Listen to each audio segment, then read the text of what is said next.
Okay. Okay, we are live. I've just got one administration thing to do. Superb. Okay, we are officially live on the King Mono show, and I'm joined by the amazing Dinano Dimano, or at least that's his moniker he goes by on his channel, Something Nice with Dinano, which we're going to talk about shortly. But the real name is Dinilo Klanga Mikuto, who has over 25 years media production experience. He's quite a seasoned journalist and has worked for various news outlets, including Trinity Broadcasting Network, and also let's see here, South African Broadcasting Corporation, where he covered multiple elections and protests, exposing him to how South Africans feel about the direction their country is taking. He currently runs the YouTube channel, which we're going to talk about shortly. He's got a much longer bio, but I always find reading full bios a little bit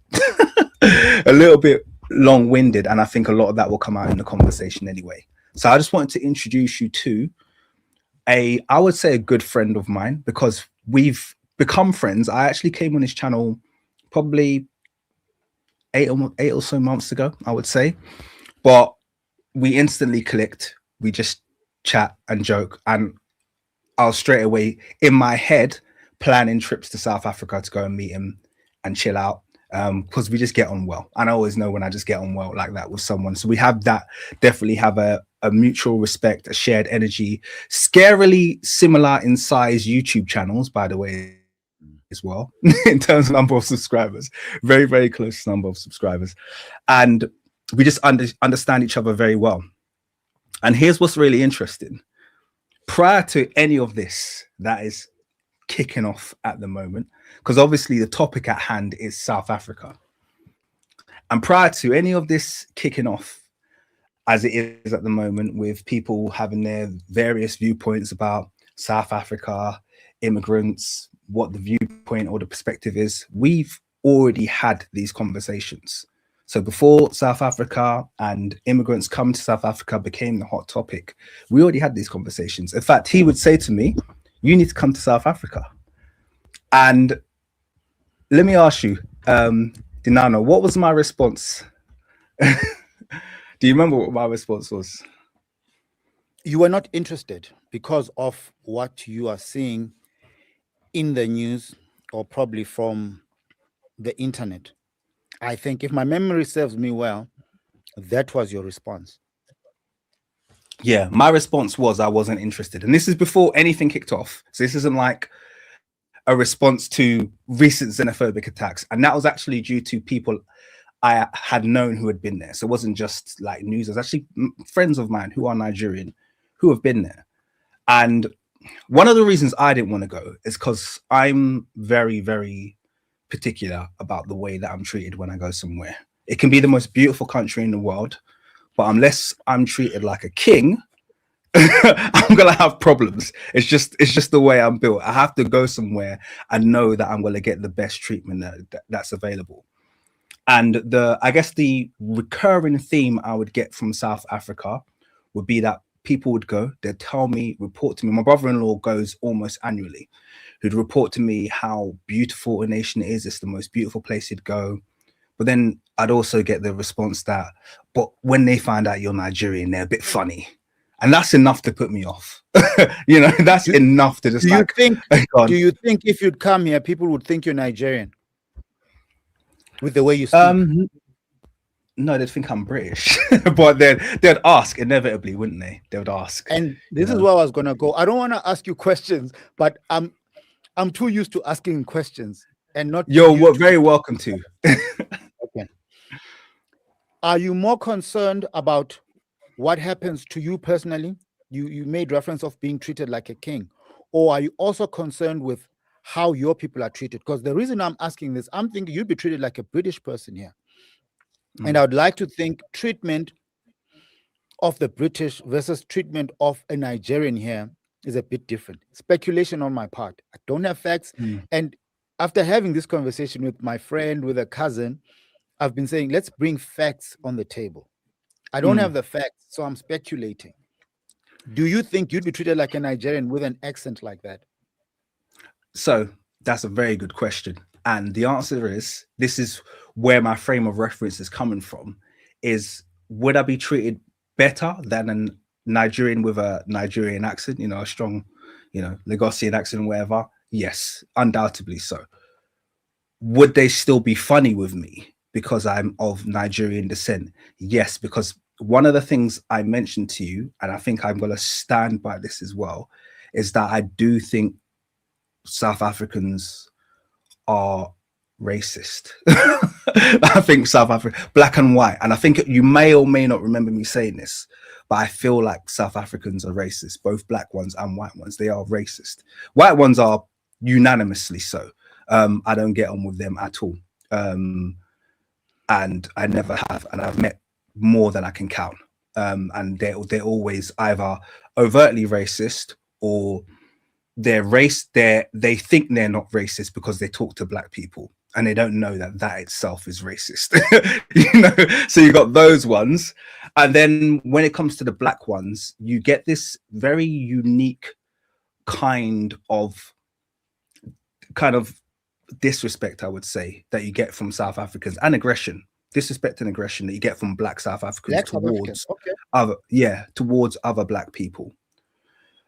And that's what I didn't like. I was like, I'm not going to go to a country where this is the flavor of the month, you know, where it's just, you know, people who are putting up with me versus people who think they're better than me. It doesn't sound like a good holiday. But I think that's enough for the personal anecdotes, because like you said, we want to deal more with facts today. And I think everybody who's been on my channel have heard this probably diatribe before, probably 100 times for me personally. And I want to more talk about you, talk about your experience and your knowledge of South Africa, which I think is really important for this conversation. So we're going to talk about a lot today, guys. So just to lay the groundwork, if you're joining on this live, there's 20 people here so far. Thank you very much for joining me, guys. It's a Sunday and we're going to have a good conversation. Just to lay out the groundwork, this is brother Dinano from Something Nice with Dinano. We're going to talk about his channel because first of all, I want you guys to be familiar with brother Dinano and his channel. It's an excellent channel. It's one of my top watches in my subscription list. The topics he cover are not the topics that he covered are not covered anywhere else on YouTube. I haven't seen another channel that dedicates itself to the topics that he covers, and we need to talk about that.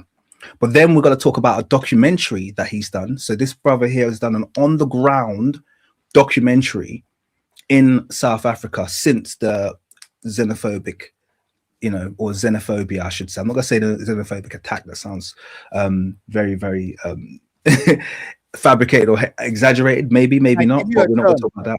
Can I give you a term? Can we call it xenophobic themed protests? No, because sometimes they're attacking people. So I'm not gonna sanitize the behavior. That's the one thing I definitely don't want to do. But he's done a on-the-ground documentary, which I think is very important for this subject. And then we're going to open the lines. So if you're still around after we've had those conversations, and I think they'll be quite relatively lengthy, but if you're still around, stick around to the end of the live stream. We'll be happy to pull people up to join the discussion, essentially. So we're going to open it up to everybody. So I'm going to start with asking you a question, brother. And I'm going to give you as long as you need to answer. We're switching the focus back over to your channel, Something Nice with Dinano. People who don't know what that channel is, what you do, could you explain to them what your platform is, what you do, and what the mission of the platform is from your perspective? Thank you, Andrew, and thanks for the invitation.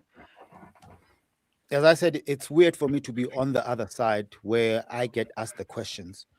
And it's a position I'm quite uncomfortable with. And I noticed this when I was visiting a local church.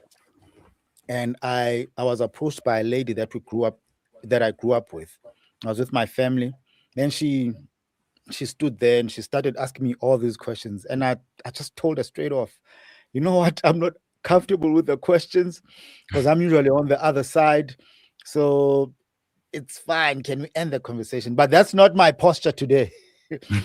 I'm going to try to answer your question. Something nice with Dinano is a platform, a podcast I started in 2019. Started it in 2019, but the seed was planted probably around 2013, 2012. I've always been into media production. My first experience with a video camera was in 1992. I remember my dad bought a huge VHS video camera. I was 11 then. I was born in 1981. And I was just interested in people's stories.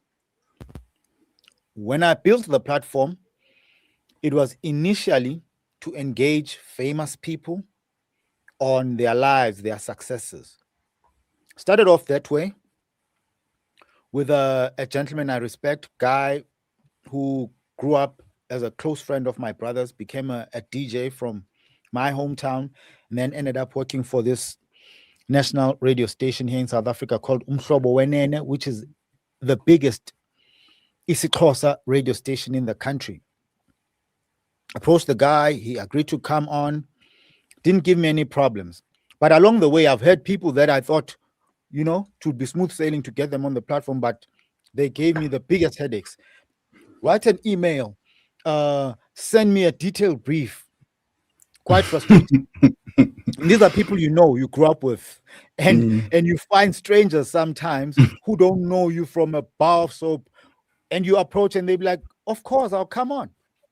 Anyway, it took a turn around 2021 when I interviewed a well-known, sometimes controversial figure, a man I truly respect and I truly admire.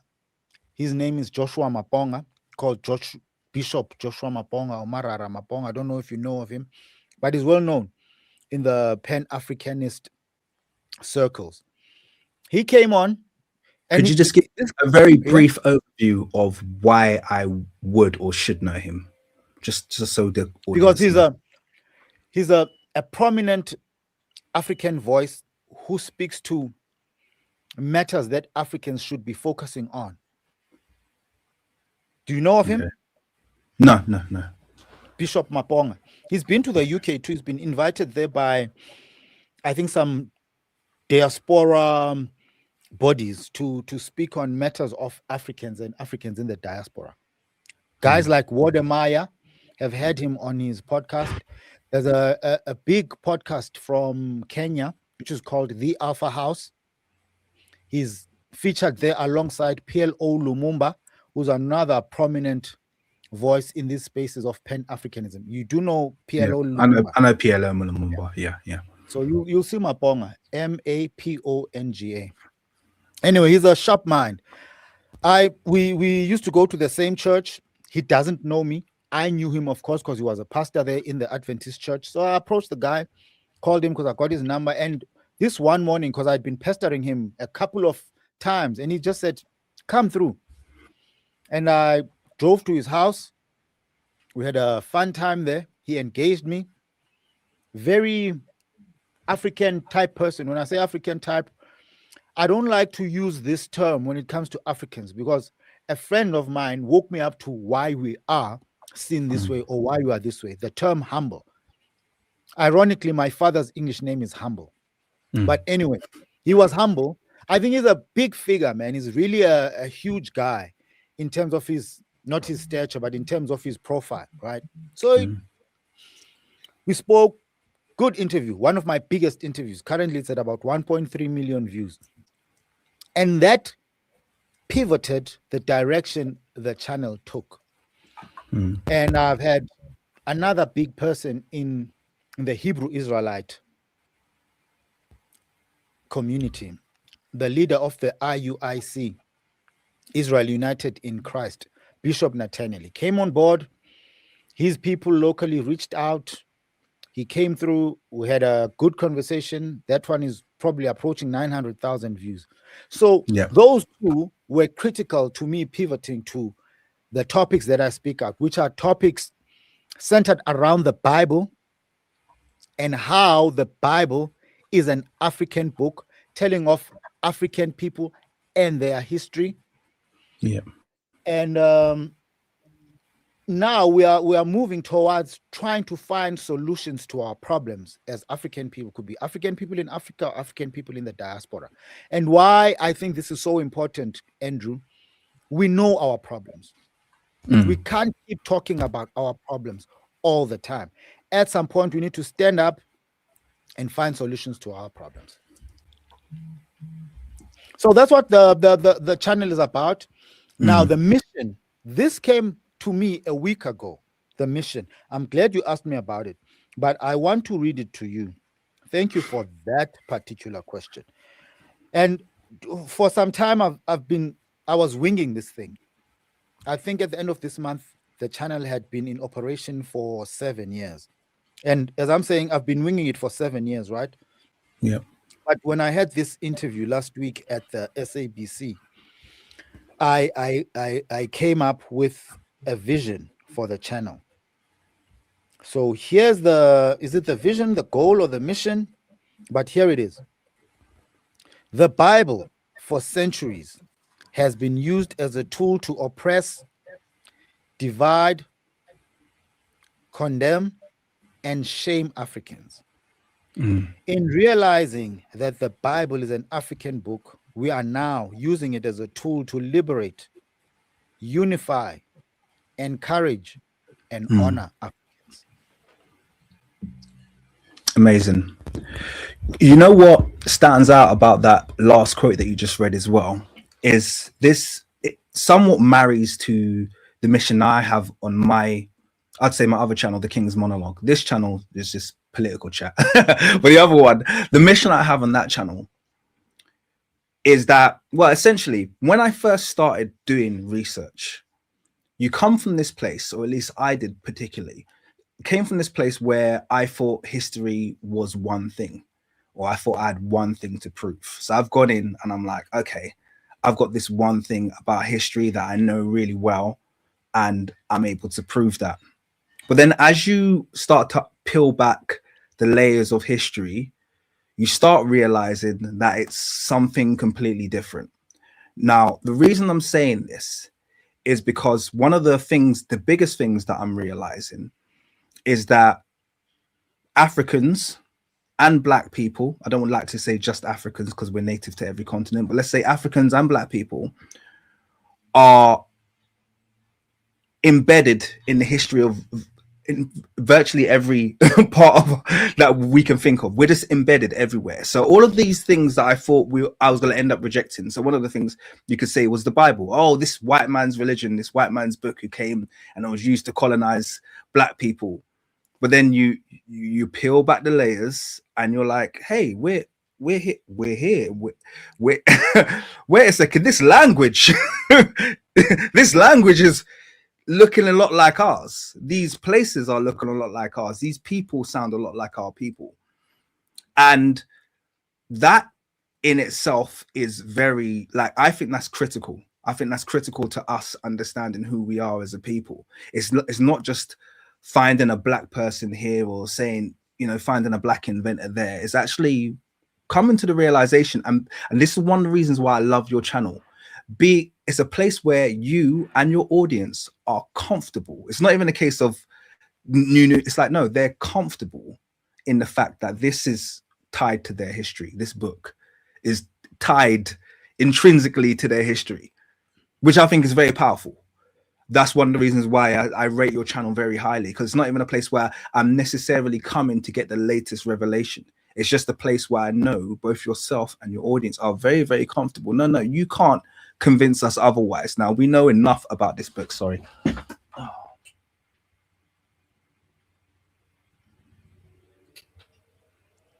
Oh, I did a boo-boo.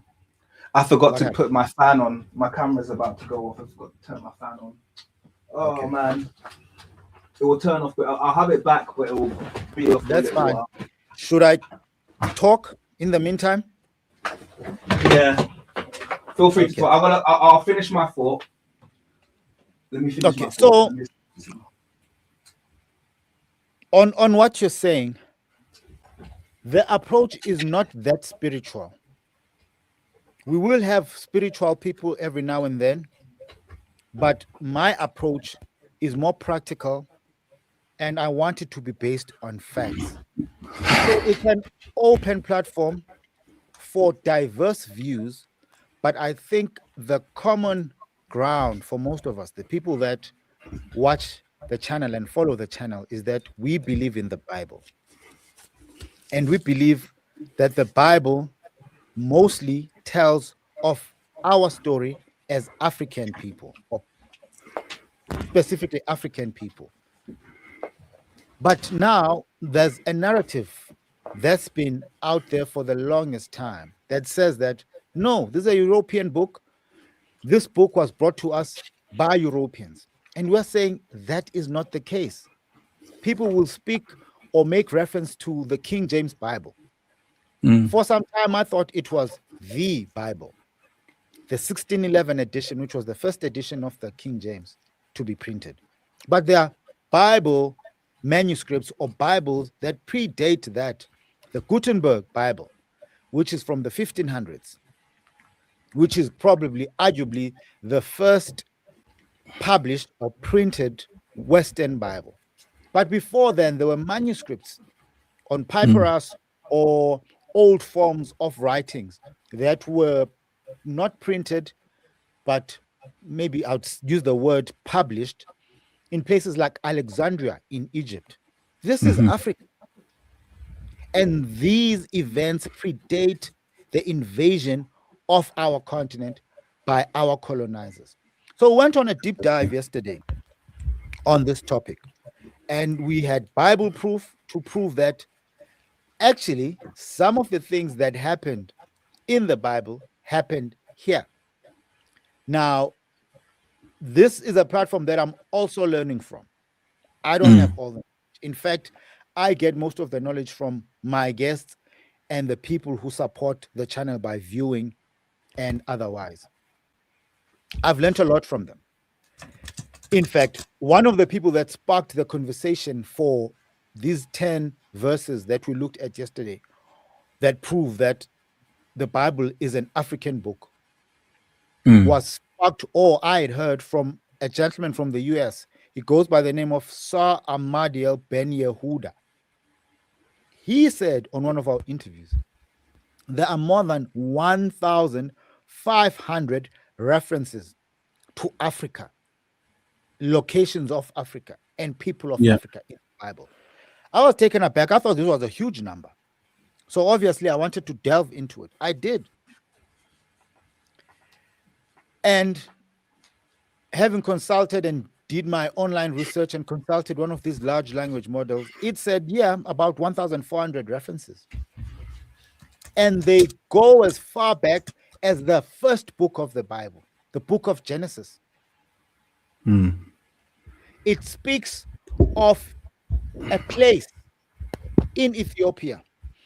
Let me read this one. I'll quote the Bible verse, and then I'll give you the context. The location of Eden. Now, Eden is said to be the garden where the first human beings were created. The Western terms for these people are Adam and Eve. Adam in, I think, ancient Hebrew or Aramaic. The location of Eden is found in Genesis 2:10 to 13. Here is what the Bible says. The name of the second river is the Gihon. It winds through the entire land of Cush. This is, now look at the location of the Garden of Eden. It speaks of a river called Gihon. It encompasses or is somehow close to the entire land of Cush. Now, I'm going to ask you, because I know you've delved into these subjects, not subjects of the Bible, but Cush, and maybe you might know about Gihon. Have you heard of the term Gihon? or Kush? Gihon, I've heard of, but I wouldn't say I know intrinsically what it relates to. Kush, obviously, I'm very aware of what Kush is and what we historically know in terms of its location. Yeah. So where would you place Kush today? I would place Kush in Sudan mostly. I would say the greater part of it would be Sudan. Cool. So now this is one of the rivers. Gihon is one of the rivers that flowed out of the Garden of Eden. It was surrounding, or parts of the river went through Kush, as you say, Sudan. Some people say even parts of Egypt and even parts of Ethiopia. So it's the eastern parts of Africa. We could say northeastern parts of Africa to central parts of Eastern Africa. Gihon, some people are saying, Gihon could be the old name for the Nile. This is something you can do your own research on, which then places the beginning of the human story from the biblical perspective in Africa. That's just one scripture. We looked at 10 yesterday. Yeah. That's just I want you to read out the rest of the, because it reads out quite a few places. Okay. The other one. Yeah. Some people in the Hebrew Israelite community call this the Table of Nations. Yeah. I call it the Ancestry of Nations. It is a scripture found in the book of Genesis. We are still in the beginning, right? We are still in the beginning. One thing I forgot to mention, Brother Andrew, is that the 1,400 references to Africa in the Bible are mostly in the Old Testament. So now we're also changing the mindset of people, right? And one of the things I've learned from the people I have on the podcast is that we need to take ownership of this book that we've realized is ours. We are taught of the Old and the New Testament.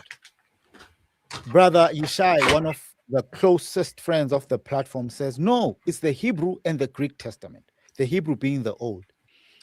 I've come to a position where I want to say the Old is not the Old, it's not the Hebrew, it's the African Testament. Let me give you another interesting fact. Having found out that Africa is mentioned about 1,400 times, I was interested to know, what about Europe? Oh no, Europe doesn't exist. Europe is mentioned less than 7 times in the Old Testament. Most of locations and places in the Old Testament are from Africa. Now, someone is going to bring up the Levant, the place we currently know as Israel today. That has always been part of Africa because it's on the African tectonic plate. They tried to remove it with the Suez Canal. They might say, no, we wanted a faster route to the east.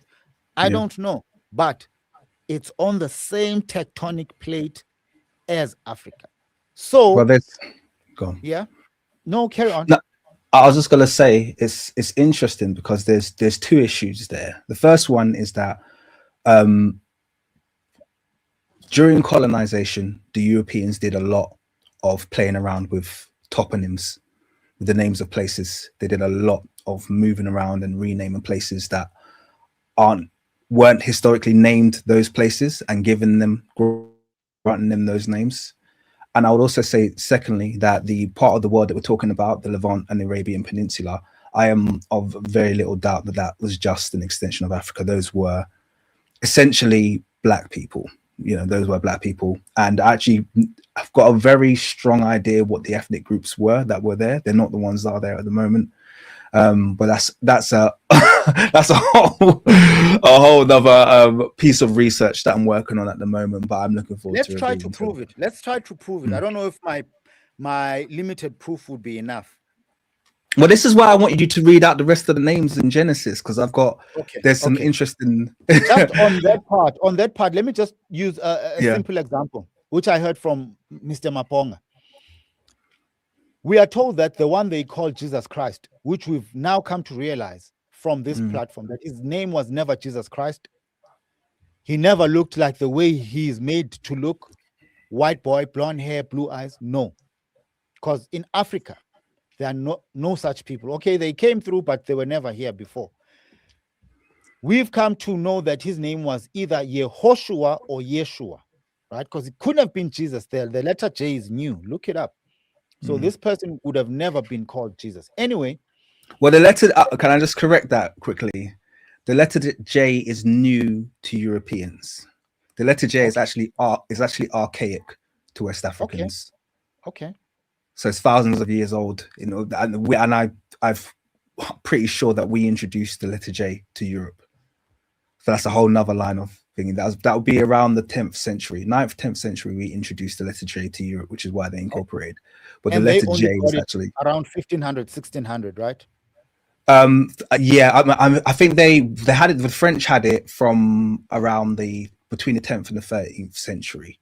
Okay. But the English, would have been 15th, 16th century they started using it. But they got it from Africa. I'm pretty sure of that. And I've also, that's another line of research that I've been into. But yeah, we have it. Oh, I mean, like our word for eat, for instance, in Yoruba is je, you know, and that's like thousands of years old. But yeah, anyway, carry on. Yeah. Where was I? Okay, I was talking about the one they call Jesus. So let's say go with the popular narrative, because we are still trying to establish where this guy might have lived, because some of them can say there's no way this guy is from that area which they reclaimed as their promised land, the Levant. Let's say he's from there. It's fine. There are many references in the Bible where people who are so-called people from that area were traveling to Egypt, and it didn't come across from the scriptures, the Bible, that it was something they really planned. It looks like they would think of going to Egypt, which is, no one can dispute that Egypt is Africa, and they went, which says it must have been quite close. And it also says they look like the people of Egypt. Now, this is why I'm going to say this. I think it is Christ or one of the prominent figures in the Bible that went to hide in Egypt. Now, as a black man, would you go hide in Finland where there's only white Scandinavian people, or would you come hide in Nigeria or the Congo? If you want to hide, where would you hide? Would you go to Finland or Nigeria or Congo?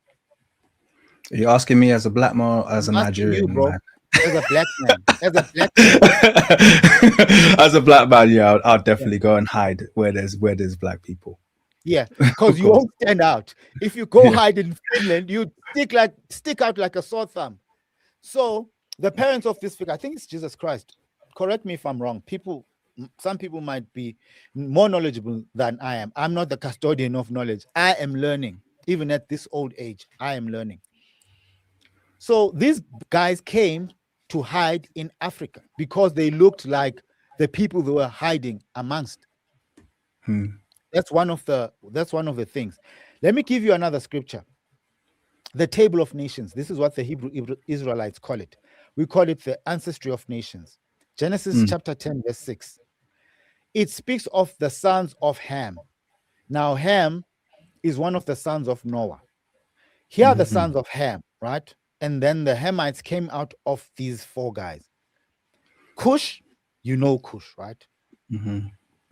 Mizraim. Do you know Mizraim? Ever heard of Mizraim? That's Egypt, isn't it? Thank you. Or at least that's what they say is Egypt here. Put, I've heard is Libya. Thank you. Is that right? Yeah. Canaan or Canaan. That's now, the Phoenicians, but that's disputed. I know who Canaan is, by the way. The other three, you place them in Africa. Now, why are you tempted to remove this one from Africa? Why? They're all descendants of the same person.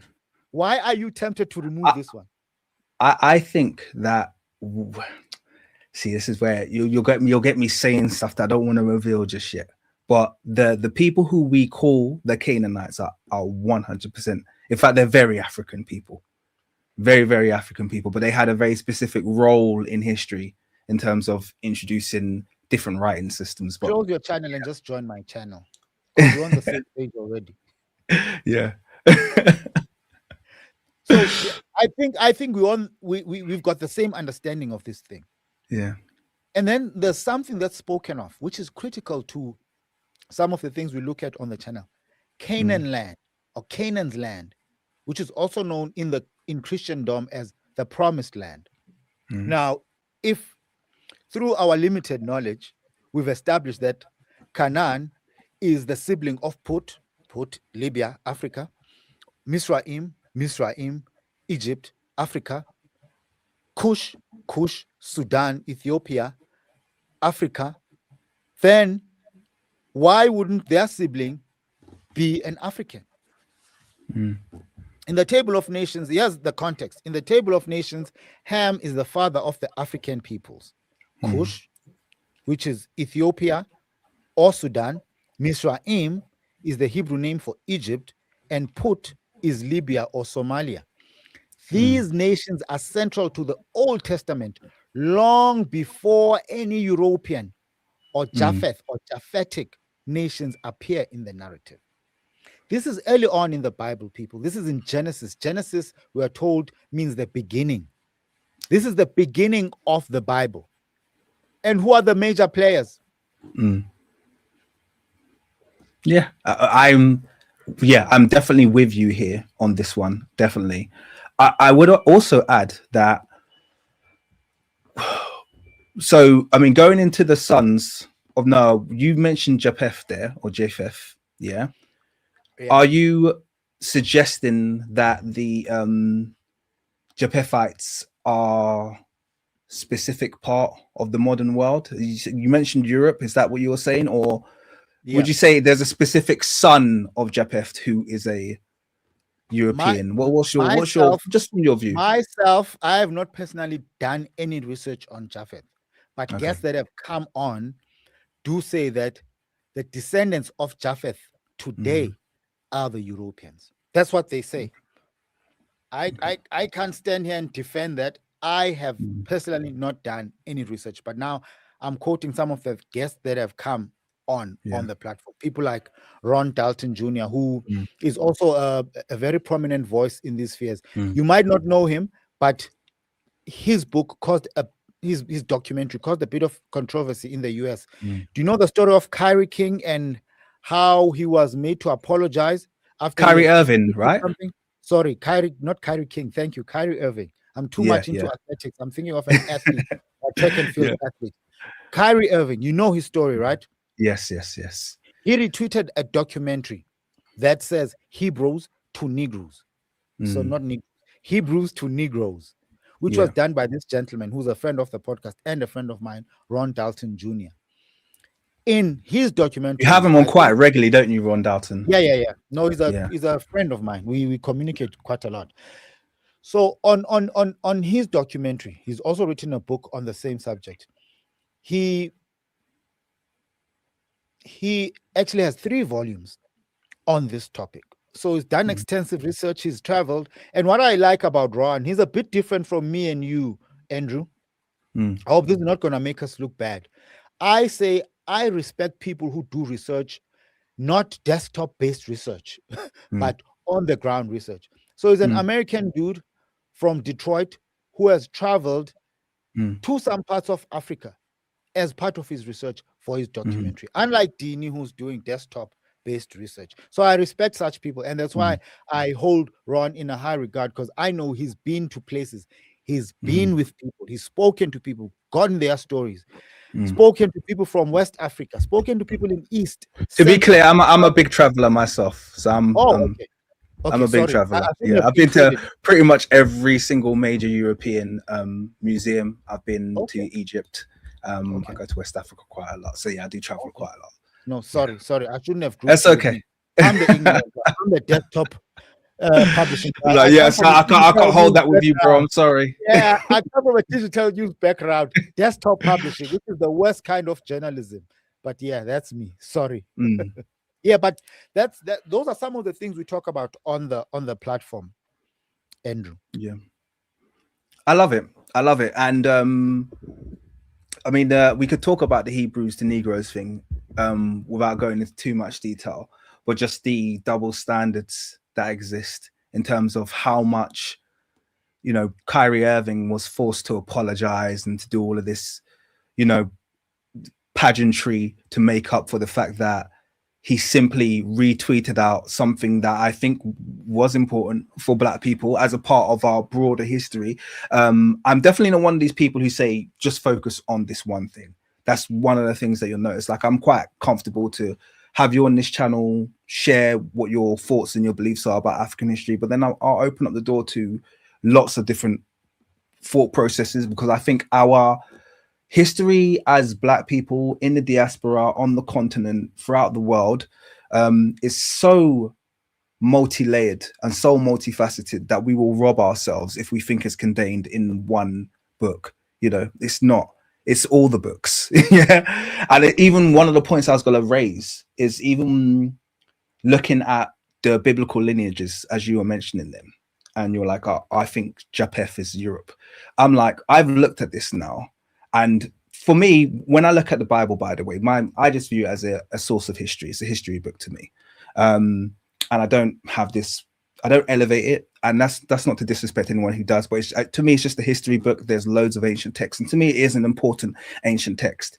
And I think one of the things it does that a lot of ancient texts do is it tries to help people to understand the genealogy of nations. You know, what they're kind of like, what the phylogeny is, which nation came from which nation fathered which nation, which is what I think Genesis spends a lot of time doing. I also think it's done in the New Testament as well when you're looking at the genealogy of Jesus himself. But it's trying to help readers to understand which nation came first and then which nation came out of which nation. That's an important part of history. So the reason I was raising that is this idea that Japheth is Europe. Europeans would love that. They would love to have a whole son of Noah. But the reality is, this is disproven on a genetic level. European genetic diversity is this. Do you understand? It's this. Africa has thousands of ethnic groups. Europe has a couple dozen. You know, we're not even comparable. Okay, they are a very, very recent ancestor.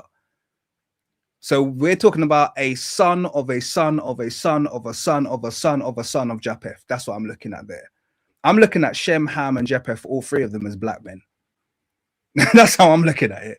Okay. That's the only way I can see it. I'm looking at Shem, Ham, and Japheth, all three of them are Black men. And then somewhere down the line, deep down into Japheth's lineage, that's where you'll start to find the modern European. It's just that they've been so successful in expanding and then writing themselves into history that we now believe that they're an archaic part of history. And that's one of the things that I don't fall for anymore. I used to, but I don't fall for it anymore. They're not archaic in history. They are a recent contributor. All of these old ancient texts, these are about people that came from the places that we came from, that practice our cultures. All of these ancient texts belong to us as people. That's my personal perspective on it. Yeah. No, okay. and this is what I always say, brother. If I come and I present something to you, hold me accountable, interrogate me. And I'm beginning to like who I'm becoming because I'm comfortable with saying I do not know. That's your approach. That's what you're coming up with. I have not even looked at that. I haven't looked at the sons of Noah. My interest for now are biblical references that speak to Africa, the locations thereof, the people thereof. So the Table of Nations or the Ancestry of Nations is something I haven't looked into. But maybe this conversation we're having now could spark interest for me to delve deeper into that. Yeah, I think I would be interested to see what you come out with, because like sometimes people do, because I'm not religious and because I run a history channel, some people expect me to just, like, for instance, reject the Bible. It's like, I'm not going to reject it because these people have taken it to be their only book or their only source of information. I'm not going to reject it because there are aspects of the Bible that are clearly and plainly anthropologically sound. You can't disagree with them. They are, and they're supported by other texts. So if the Bible, for instance, says, going back to the sons of Noah. Noah is the father of Ham, and Ham is the father of Cush, and Cush is the older sibling or father of Mizraim. I can't remember if it's older sibling or father of Mizraim. That agrees with what all historians said. It agrees with what Herodotus said. It agrees with what, you know, Diodorus said. They all say that, you know, Cush was the older sibling to Mizraim, was the older sibling to Egypt. So this is going back now. They corroborate with one another. So where the Bible corroborates to what you talk about, right? Which speaks to what you talk about. The if I'm not mistaken, that African civilization, things like Kemet and the people of Sudan might have given birth to the civilization that is now held in such a high regard of Egypt. We look at the number of pyramids. Yeah, they're not as big as the Egyptian, but the number of pyramids you'd find in Sudan. I mean, this wasn't even. Yeah, I mean, this wasn't even controversial to the Greek historians. So we're saying it now like, oh, it could have happened, but they were like, no, everyone knows it's the case. You know, everyone knows that, you know, the Ethiopia, which is what they called it back then. And by the way, Ethiopia, ancient Ethiopia, we're talking about Africa, mainland Africa, Central Africa. That's the entirety of Africa, by the way. So that entire landmass was called Ethiopia, and that's proven if you look at old maps and stuff like that. It's always Ethiopia, the entirety of the continent. In fact, interestingly, the Ethiopic Sea is bordered more on the western portion of Africa than the eastern portion. Would that be the Atlantic Ocean? Yeah, the Atlantic Ocean's historic name is the Ethiopic. Okay. So no, historic name was the Ethiopic. This so is also not new to me, because there's a lot of people who are into ancient maps on the platform. Oh, yeah. People like Yishai Hoffer. What's it called? Cartography. What is it called? Cartography. Yeah, exactly. So we've got a lot of people who look at ancient maps and they bring up things that sound ridiculous to me. And my first response would be, no, guys, you're just making these things up now. It's, you know, we get teased as black people who as kings and, you know, who as kings. Oh, yeah. And, you know, and it comes across as such. But when you look deeper into it, you're like, wow, okay. Yeah, if people only knew what Europeans were hiding, these people that they hold in such high regard, like for me, it's not even like people can do the we was Kang thing. It's like, I know what you're hiding. I'm not stupid. Like, I know what you're hiding. It's not, so for me, it's not even like controversial. Like the history is not even hidden that well. It's there. But you know, the old adage, you know, if you want to hide something from a black man, put it in a book. That's what they used to say when they used to mock us, you know. It's all there. It's not even hard. You don't have to dig too deep to uncover the influence of Africans and of black people in, you know, throughout the world. It's there. It just needs to, if you're willing to look at it.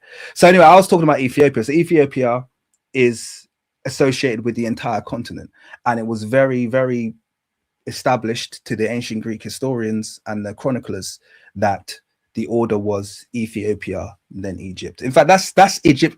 That is Kemetic history in itself. So if you look at the Narmer palette, you know, it was the Upper Egyptians who were connected with the Ethiopians that went to settle northern Egypt or the Delta region. So they settled it. So you said upper.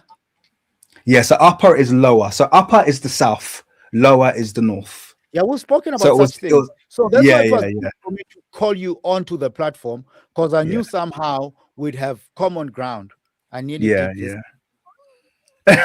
Don't do that. You know, people are already questioning. You know, I was called to order when I had Bishop Nathaniel on the platform, and I kept doing this with my hands. Oh my goodness. So I've made it a mental. People will read into things. Yeah, and I've made it a mental bookmark. I don't know how to call it. English is not my first language. Not to do this with my hands. I liked doing it, but now I've stopped. Now I nearly did another one. I had this thumbnail that I did once. I got this video called that looks into the kind of the etymology of Kemet, the word Kemet. Yeah. And the thumbnail, I'm like this, you know, I'm doing this kind of like dramatic thing, whatever, and it's kind of split down the middle. One part is white, one part's black, and then the comments I all go, "Oh, look, he's joined the Illuminati. I knew it was only a matter of time." Like people will read into anything. You have to be so careful. So yeah, watch those hand gestures, brother. I don't want yeah, I don't want you being corralled. All right. That was good, but that's not exactly why I've called you here. That was I wanted everyone to. So by the way, if you found that conversation any bit interesting, it's a little bit left way of what I normally talk about on this platform. But I suggest that you now subscribe to Brother Dinano's channel. It's called Something Nice with Dinano. I'm just going to pop it on the screen again. I suggest you find this channel on YouTube, okay? And I suggest you subscribe. He has really excellent conversations with excellent people, and he's a truly gifted journalist in terms of the way that he's able to invoke conversation. So I suggest that you go onto his channel, subscribe, and check out some of these conversations. But now I want to kind of get in or dig in a little bit to the topic of the day, okay? Because there was an ulterior motive to me having you on the channel, in particular this channel, and that was to discuss what is happening in South Africa at the moment, okay? People are, well, I'm going to say angry. People are worried.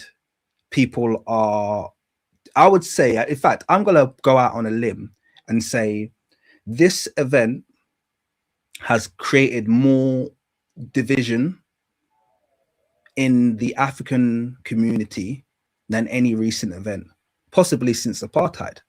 Honestly, this is like crazy because I know South Africa has had its historical runnings with the word we were trying to xenophobia, Afrophobia, whatever you want to call it.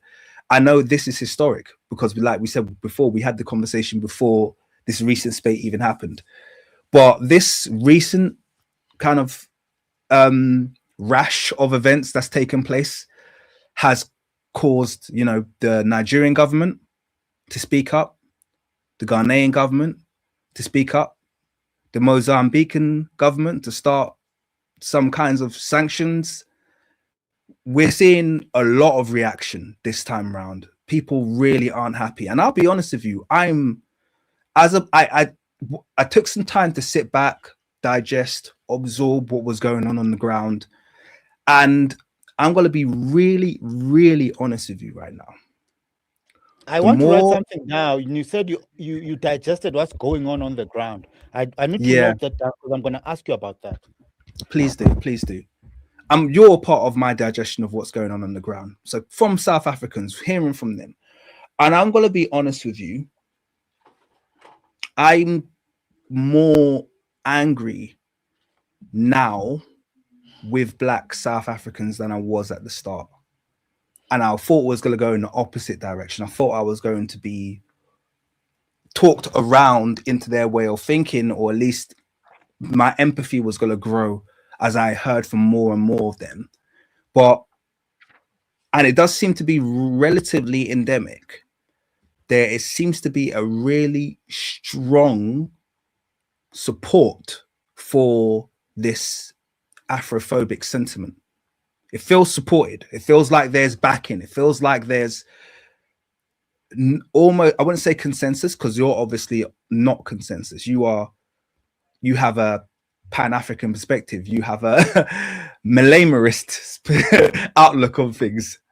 We should come up with a term for that. Malamarist. I don't know. Yeah, but you have a Pan-African perspective on it. But I would venture to say that you're in the minority in South Africa. But that's my question. I wouldn't want us to use such terms when you speak of these things, because this is a critical matter. If we're going to speak about such a matter, we need to bring empirical data. And for you to say I'm in the minority with my thinking, with my approach to this thing, then you are speculating. You don't. But that's my question. That's my question to you. Yeah, but don't be speculative with your terms, bro. Give me the question, because that is the question. So my question is: are you the minority? I do not know, and I think we did talk about this off air before we went on. I went out on the streets, I think on Friday and Thursday, this past Thursday. Yeah. But a few days back, 3 days, 4 days ago, went out on the streets to talk to people. It was Thursday and Friday. And then I came back, put together, I wouldn't even want to call it a documentary, but for a lack of a better word, let's say a perspective from the ground, right? I put it together and I premiered it after I did a live stream on the topic on my platform. I did the live stream on Friday. On Saturday morning, I got a call from a friend of mine. He calls me, he wants to engage on this matter because he saw the live stream. Seconds, actually, Andrew, I hadn't even finished that call with the friend. A cousin of mine was calling me to also talk about that. The friend, we had spoken for about just over an hour. My cousin, we had spoken for about just under an hour. This morning, my cousin calls me again and he wants to talk about the same thing. I'm on the other side of the spectrum, right? They, the cousin and the friend, are on the other side. They are saying, and I could agree with them to a certain extent, they are saying, I don't understand what people on the ground are going through. I used to say to some guys I used to work with, I grew up very privileged, middle class, but I feel my parents did everything to take us out of poverty. So I don't have the experience. I have a quick question, or at least a piece of clarity. I've realized, because I've heard that phrase middle class used by South Africans, and you use it completely different to how we use it in the UK. So in the UK, if you're middle class, you're well off. Yeah. So in the UK, we have kind of like, really, we have working class, and then we have middle class, then we have upper class, but no one really talks about upper class because you're talking about, rich people. 1%, But if you're middle class, it means essentially you live in a, you're a homeowner, your house is very big. Paint a picture. Your kids. Paint a picture. So what's middle class to you? Yeah. No. Paint a picture of what UK middle class is. I'll tell you of my upbringing, and even in the family, man, there were terms that were used that prove and affirm what I'm saying. For example, we used to be called, my dad in the family, my paternal family, my dad used to be called Tata was it down. If you're South African, you understand that has a certain level of prestige to it. Black people in South Africa grew up in ghettos because of apartheid segregation. We call them townships here. Now, to be called Tata was it down, you are actually being referred to as the father that stays in the suburbs. That's what my dad used to be called. So when I say I'm privileged, I'm not trying to be fancy or anything. We're not well off now, but I had a decent upbringing. 2 cars in the family, in the suburbs, 3-bedroom house, 2 bathrooms. So it was a big deal here, bro. So that's our middle class.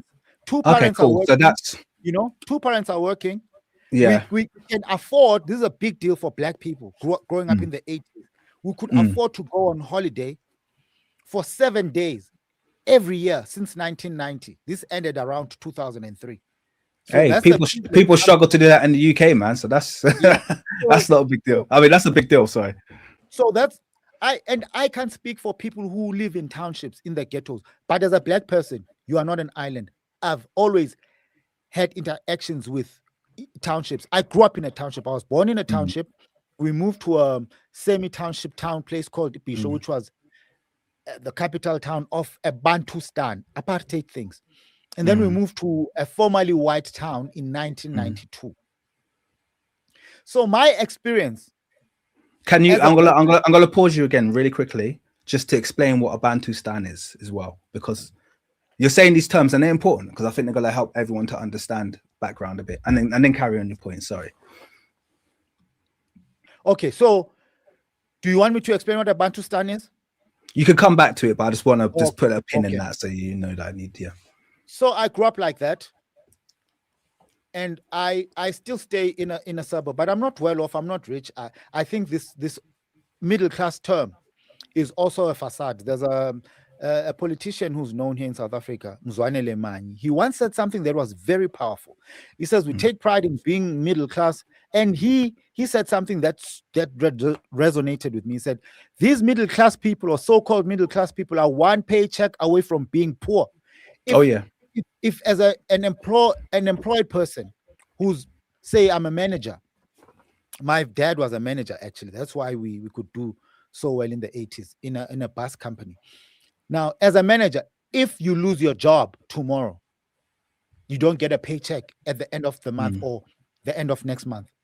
You won't be that better than a person who's staying in the ghetto if you didn't build enough reserves or savings to keep you going. So it's a facade, but we enjoy it for the time being until it is gone. But now, and when this thing of xenophobia came up, my initial response would be, I do not want to speak about this thing because I do not have the experience of the people who are raising this thing. And I had said, it's a poor man's issue, right? But I get it from people I'm related to. They're not well off, but they have issues with fellow Africans. It disturbs me. That's why I thought, let me not share my views, because I do not have an experience of what these guys are experiencing in the townships. Let me go out and talk to people on the ground. So I went to a place called Cosmo City, which is a ghetto, a township. Got there quite late. I approached a guy, and I hate doing this because I was in journalism, and it just took me back to that thing. I quit my journalism job last year, and I had to beg people just to talk to me. People don't want to talk on camera. I understand it could be a sensitive issue, but I just don't have the patience anymore. I'm getting older. I don't have patience. I'd rather use my energy doing other things. But I soldiered on, spoke to the guy. He didn't want to be on camera, Zimbabwean dude who's Shona speaking. He says, him personally, he has not experienced it. Actually, he's the second Zimbabwean person I spoke to. The first guy is a guy I'm quite acquainted with. He works in the place where I stay. I won't name his name, but he was open. He spoke to me. He says he personally also has not experienced it. This is what he says. And these are people staying in the townships, right? And I asked him, because it's quite baffling to me, because I think it's something quite prominent. But this is a problem with us middle-class people or people that stay in the suburbs that watch a lot of mainstream news. We think what is being said in the news is the reality on the ground. It is not always the case. Sometimes is. Yeah, you want to say something? I just want to pause you. When you say haven't experienced it, that's very broad to me. So I need to understand what you mean by when you say haven't experienced it, does that mean when they go out, they are treated like everybody else and nothing ever happens? Or does that mean they haven't been attacked specifically, or they haven't been verbally abused specifically, but they can still feel that there's a difference in terms of the way that they're treated? Because there's a derogatory term that is used for foreigners in South Africa, and it's predominantly or probably only used referring to Black Africans or African foreigners. It's that one? Yes, that's the one, right? So that's the other thing I would ask. Have you ever been called this word? And they say no. The first guy that I was referring to, the guy that works in my complex where I stay, the gated community, he says he hasn't experienced it. Maybe I didn't delve deeper as you would have with the questioning, but I asked him, what if you'd experience such? What would your response be? He says, I'll tell them what to get off. So it could be treatment based on his response now. It could be treatment. It could be being called by this derogatory term. It could be being treated some type of way because you are not from here. But look, he doesn't come across as a Zimbabwean because he speaks a language which is spoken in Zimbabwe and South Africa, isiZulu. But in Zimbabwe, they call it isiNdebele. To me, it is the same language because these people are descendants of Umzilikazi who left KwaZulu during the Great War of Shaka. It's called Mfecane here, and went up north. He's not the only person. There's also another guy, Usoshangane, who left with people who are now called Amashangane. So Maybe that's why he hadn't experienced it, because he speaks isiZulu, isiNdebele. But now the other guy speaks Shona. Shona is a Zimbabwean language, and those people are not as eloquent in isiZulu as isiNdebele speaker from Zimbabwe. So you'd be able to tell that, oh, well, now you're not one of us. You are not one of us. You're from another place. He hasn't experienced it. I further went on to two ladies who are selling on the streets in this ghetto, in this township called Cosmo City. They didn't want to come on camera. But now, let me point out this thing, because this is something that stood out for me. And a lot, I did that thing again. A lot of South Africans keep bringing it up. And the protests that have been happening, that are led by a guy called Ngizwe Mchunu and a lady called Jacinta Zuma, have been centered around a narrative of, we don't want these people here, right? I could be wrong in wording it. But now I've seen it take a different turn where we do not want illegal or undocumented. Now, the undocumented aspect came up with two of the Zimbabwean people I spoke to. The Shona guy, I didn't even ask him, he was just going on about his interactions with other Zimbabweans locally. He says, many, I think that's the term he used. If I'm wrong, please forgive me for this one. I think he said many of them, of us, are undocumented. One of the ladies who are selling on the streets, we call them street vendors here. They sell fruits and such things. She says she herself is undocumented. So obviously this is quite intriguing. I asked, so are you not concerned about being an illegal alien? That's a term that is used, right, all over the world. She says, no, I'm not. Why? I asked, why are you not concerned? She says, if I'm not here, I am at home. So, but another advantage of hers is that she speaks isiZulu or isiNdebele. You know, we look at phenotypes of the structures of the body and the facial structure. You wouldn't think she's Zimbabwean. She looks, and this speaks to what I've said. These people are from here. Their ancestors are from here. They ran during the war to Zimbabwe. So maybe that's why she can get away with that, right? But here's something interesting I heard from the guy that works in my complex, the Zimbabwean guy. He says he doesn't even pay much attention. He doesn't watch mainstream news. He's always on YouTube. But he says, for some reason, he thinks this thing always comes up or flares up just around election time. Guess what? We're having an election in November in South Africa. It's quite a big election. Now, I'm going to provide context. How and when did this thing really become a big deal? It happened in 2008 in South Africa. There's an incident. I remember. A weekend person who was stabbed to death, broad daylight in South Africa.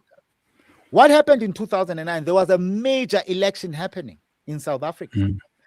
In 2021, around 2021, there's a guy who was leading a group. He's from Soweto. His name is Nhlanhla Lux. You can Google him. NHLA. That's his name, Nhlanhla. NHLA. NHLA. Nhlanhla. His surname is Lux. It's not his surname. I think it's a made-up thing. LUX. Okay. So NHLA space Lux. So he was one of the prominent figures in a movement called Dudula. Dudula means to shove away. I think they were formed around the narrative of getting rid of foreign nationals, but specifically I want to say African foreigners, because we are seemingly the targets. You know, the most marginalized are the easiest ones to target because they don't have means to protect themselves. So he led this movement in Nhlanhla. This was around 2021. He rose to prominence, very controversial figure who has almost disappeared now in the mainstream. Now, in 2021, we also had a big local government election in South Africa. You see now, this Zimbabwean guy who told me about this thing probably flaring up around elections being a political tool for some political players. He even said, so I'm going to ask you. Let me finish this. He even said, And it's not unique to South Africa. Look at America. What did Trump do? I'm going to build a wall. What did Trump say about Haitians? These guys are coming up here, they're eating our pets. So he's saying it looks like this thing is a tool that is used by politicians for whatever reason to drive their campaign for elections. Okay. So I'm going to ask you, I'm going to first of all agree with what you said. We just had local elections in the UK. You may or may not have heard, but we have local elections in the run up to general elections. We had local elections, and the party that won overwhelmingly, like loads and loads of seats. I think they won 400 seats, which is a massive amount. I think like is a party called Reform. Now they are a far right political party. Their head is someone called Nigel Farage. And he's got backing from Elon Musk. So he's been taking illegal money from outside the country as well, but no one cares about that, to the tune of $100 million, which is like 80 million pounds, which is gargantuan amount of money. But anyway, so Reform Party has cleaned up in the elections in the UK, okay, with nearly like 50% of the electorate or something voting them. Now, why is this significant? Because they are a party that the entire campaign is based on immigration. The entire campaign is based on closing the borders, not letting immigrants through, and Trump, there's a whole. We've had Trump doing the same thing. Those people here too. Yeah, it's a political thing. Absolutely. It's a political thing. But I would also add that what's happening in terms of immigration being used as a tool for politicians, I think that's quite common. But there's two things that I think make it distinct in South Africa, which I'm going to highlight. The first thing is that those are first world nations. And I hate to use that term, but those are thoroughly developed nations. Okay. These are people who don't have a whole load of other things to blame for their lives not going well. They live in rich nations. Andrew, have you been to South Africa? No. So the point I'm making is, I'm talking about population.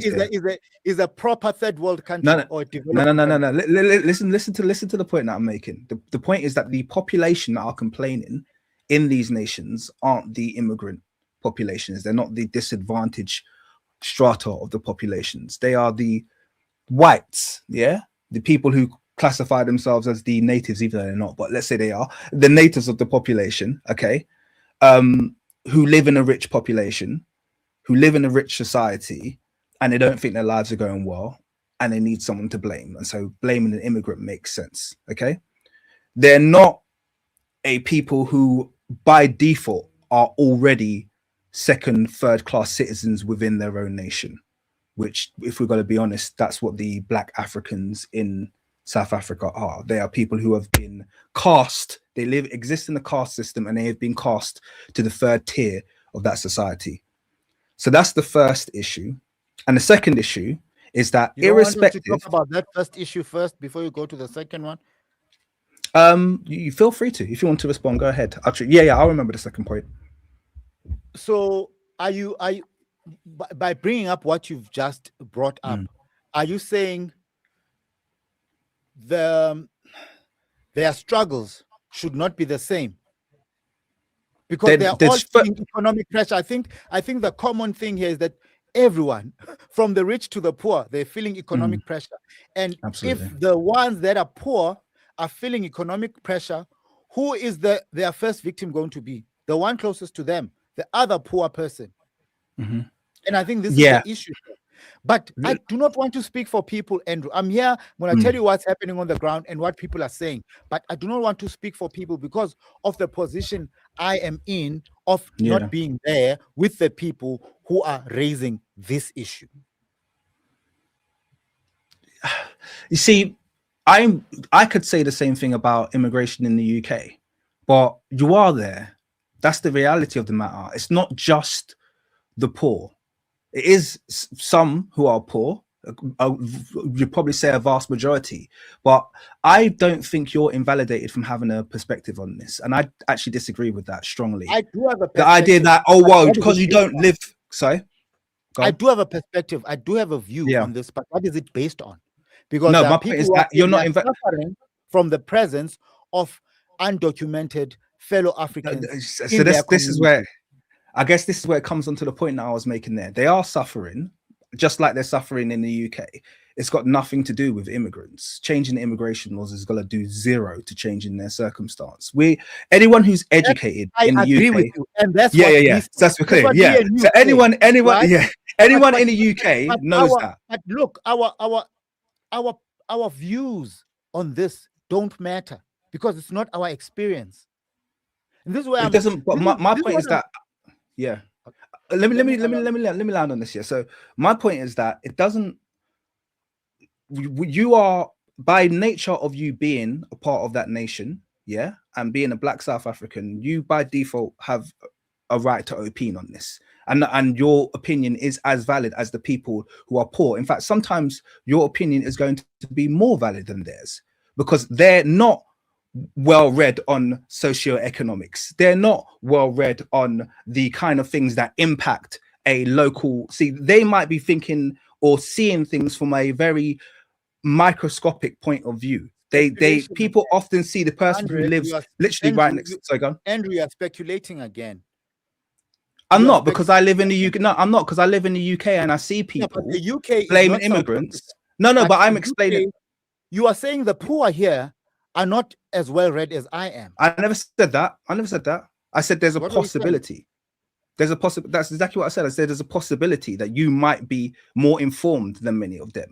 And just like over here in the UK, I don't think it's rude. People know. The fact of the matter is that people who are far right. Why would you think I'm more informed? You could be more informed.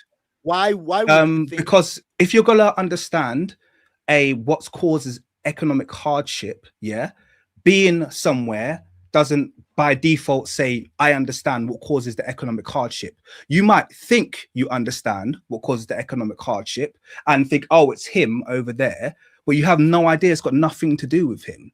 There are layers to the reason why you're in that position. Okay, people see their energy bills go up and they think if we get all the immigrants out, just like Reform, who are in now getting into more power in the UK, promised everyone Brexit. If we get out of the European Union, everything's going to be great. We're going to reinvest all of that money in the NHS, blah, blah, blah, blah. None of that happened.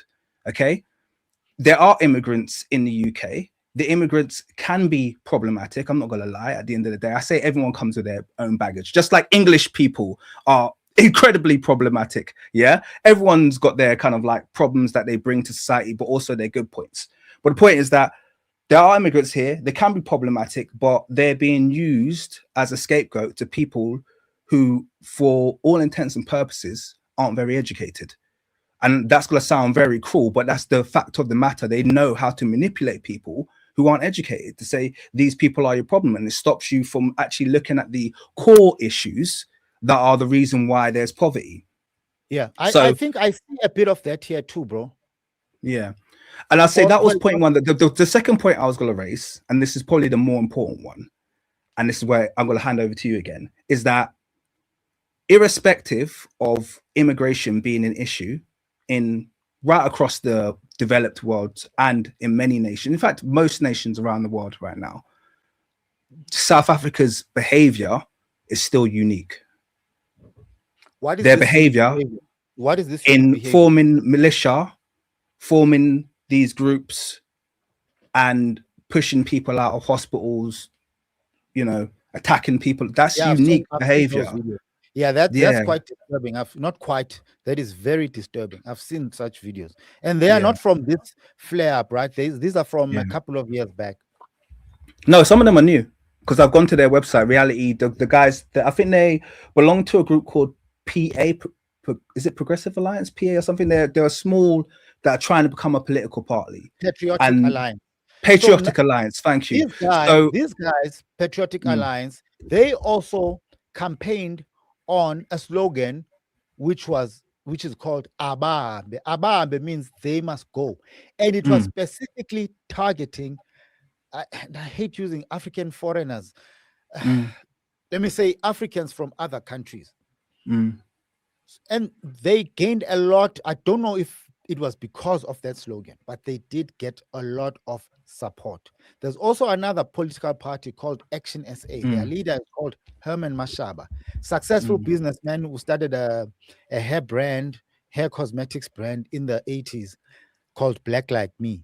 He was also calling for African nationals or Africans from other countries to leave South Africa. But what I wanted to talk about on the uneducated thing, because this thing also came up when I had a conversation with one of the Zimbabwean guys, the Isindebele speaker who works where I stay. He says, or the issue of financing by other players came up. Because you're speaking of the uneducated. There's a guy who's quite vocal and prominent in this movement that's calling for these protests. His name is Ngizwe Mchunu, a former DJ with the national broadcaster here. He was fired or he left for whatever reason. I don't know the reasons behind him leaving. But he's always on social media. He's an influencer. So people, when there are protests and he's leading these protests, obviously the cameras are going to come to him because he's the influencer and he's always in the forefront. So there's a question. This guy stays in an area called KwaZulu. It's been called KwaZulu Natal. I do away with the colonial terms. I just call it KwaZulu in Durban. Now, there was I don't know if you picked up on this story, but I think this story kind of brought up the current uprising or protest against African nationals. The coronation of an Igbo king in a place called East London. Yeah, I heard about that. I happen to come from that East London place. It's now called Kugombo. Finally, we've changed that name. It's called Kugombo. I own property there. So I'm familiar with the place. When was the name changed quickly? Was that recent? It was recent, I think sometime last year. Yeah. Okay. Okay, so Ngizwe traveled from where he's from. It's not that far, but it is quite a distance, about a 6-hour drive, 7-hour drive. But he moved from Durban to East London to protest in another province, which is quite rare. You'd see this thing being done by politicians, political parties. Well, they have the financial muscle from whoever is supporting them. But now for individuals that are just coming up and taking on this cause, it's quite strange. It looks like there could be major players. It's speculation now, and I don't want to play in the speculation realm, but it looks like there are people financing them. Because Ngizwa was there, this Zuma lady was there, Chusinta, I think. And then there's another guy who's now also quite prominent in this thing. I can't remember his name. Quite light-skinned, he also has a beard. So it's the three of them that are seemingly leading. But South African government, I'm telling you about what's happening now. The South African government is not taking this lying down, even though there are some quite disturbing talks on their part from where I am standing, right? Like? They are also now saying we really need to tackle this thing of illegal immigrants, which is fine. I'm not against that. But it is, I don't think it's the first time I'm hearing this lady, Nkumbuzo Chabeni, really championing this thing of really taking it to African foreigners. But now in KwaZulu-Natal, which is where one of the biggest marches was held during the week, there was a meeting and a media briefing between a very popular police commissioner, which is the head of police in that province, the premier of the province, which is the top government guy. In the US, they call them governors. The premier, we call them premiers here of that province. And I think I did see Jacinda Zuma also being part of that. But I liked what the premier was saying. He outrightly said or alluded to these guys like your Ngizwe and the people that joined them during these protests to be vigilante groups. He says, you guys cannot take law into your hands. And Ngizwe, talking about this issue you're talking about of being uneducated, Ngizwe has been appearing in a lot of videos and people are mocking him, saying he's uneducated. When he cannot argue with you, all he does is raise his voice and swear at you. So it looks like he's one of those uneducated people who are being used by the powers that be, who we don't know. It's speculation on my part. I could be completely wrong. Maybe it's an issue that is really passionate about, just to protect myself from this one. But people are saying he's uneducated. And maybe it speaks to what you've raised, that maybe there are political players using the uneducated to push whatever agenda they want to use as part of their political campaigning. I don't want to say this because I do not want to victimize myself. I think there could be major political parties, probably some of the biggest political parties, who are using this as part of their campaign for the upcoming election. Okay, so help people to understand where you're coming from here. Who benefited the first time these xenophobic issue? So let's go back to the 2008 occurrence. Who benefited? Which political party benefited? Because there's no point in us speculating ideas about yes, politician. We have to be specific here. So who benefited? The politics thing is not my idea. I told you. Okay. It came from a conversation that I had with a gentleman who is from Zimbabwe, who I'm acquainted with, who works where I stay. So who does he think? I didn't ask him. I didn't delve deep into the conversation with him, but he brought it up, and I thought it was an interesting take on the matter. And he even went as far as saying, "Oh, when is your next election?" I told him it's in November. He said, "You must take note. Around February, March next year, this thing would have died down." That's what he said. I'm quoting him here. I'm not bringing my own views here, guys, because I don't experience what people on the ground are experiencing. I mean, here's the issue. You have to white fence suburb, so I can't relate. Here's the issue. I think you have to qualify that speculation with a beneficiary, otherwise it's just meaningless. Oh well, the politicians just do it before an election. I told you there will have to be a party. There has to be a pattern, because then we can go, okay, it makes sense. Go on. Patriotic Alliance looks like it benefited from the 2021 flare up, or there was not a flare up, but they were using this slogan, "Abambe, they must go." It was referring to African migrants. I can't remember if they focused majorly on the undocumented aspect of it, even though I'm saying currently now we are noticing that we are having this undocumented illegal being put in there. And for once I could agree with the majority, let me not say majority, with a lot of people who are saying they don't want foreign nationals here. If they are undocumented, they're bringing a lot of problems to the country. Let me make a perfect example. There was a huge story here that happened in a place I used to work at, the SABC, where a journalist was mugged live on TV during a live broadcast. I spoke about it on Friday on my platform. Now, again, speculation. You can tell by a person's accent where a person is from. Speculation based on the accent of the people who were mugging Vuyo on that live broadcast, were that these guys are either Malawian or Zimbabwean.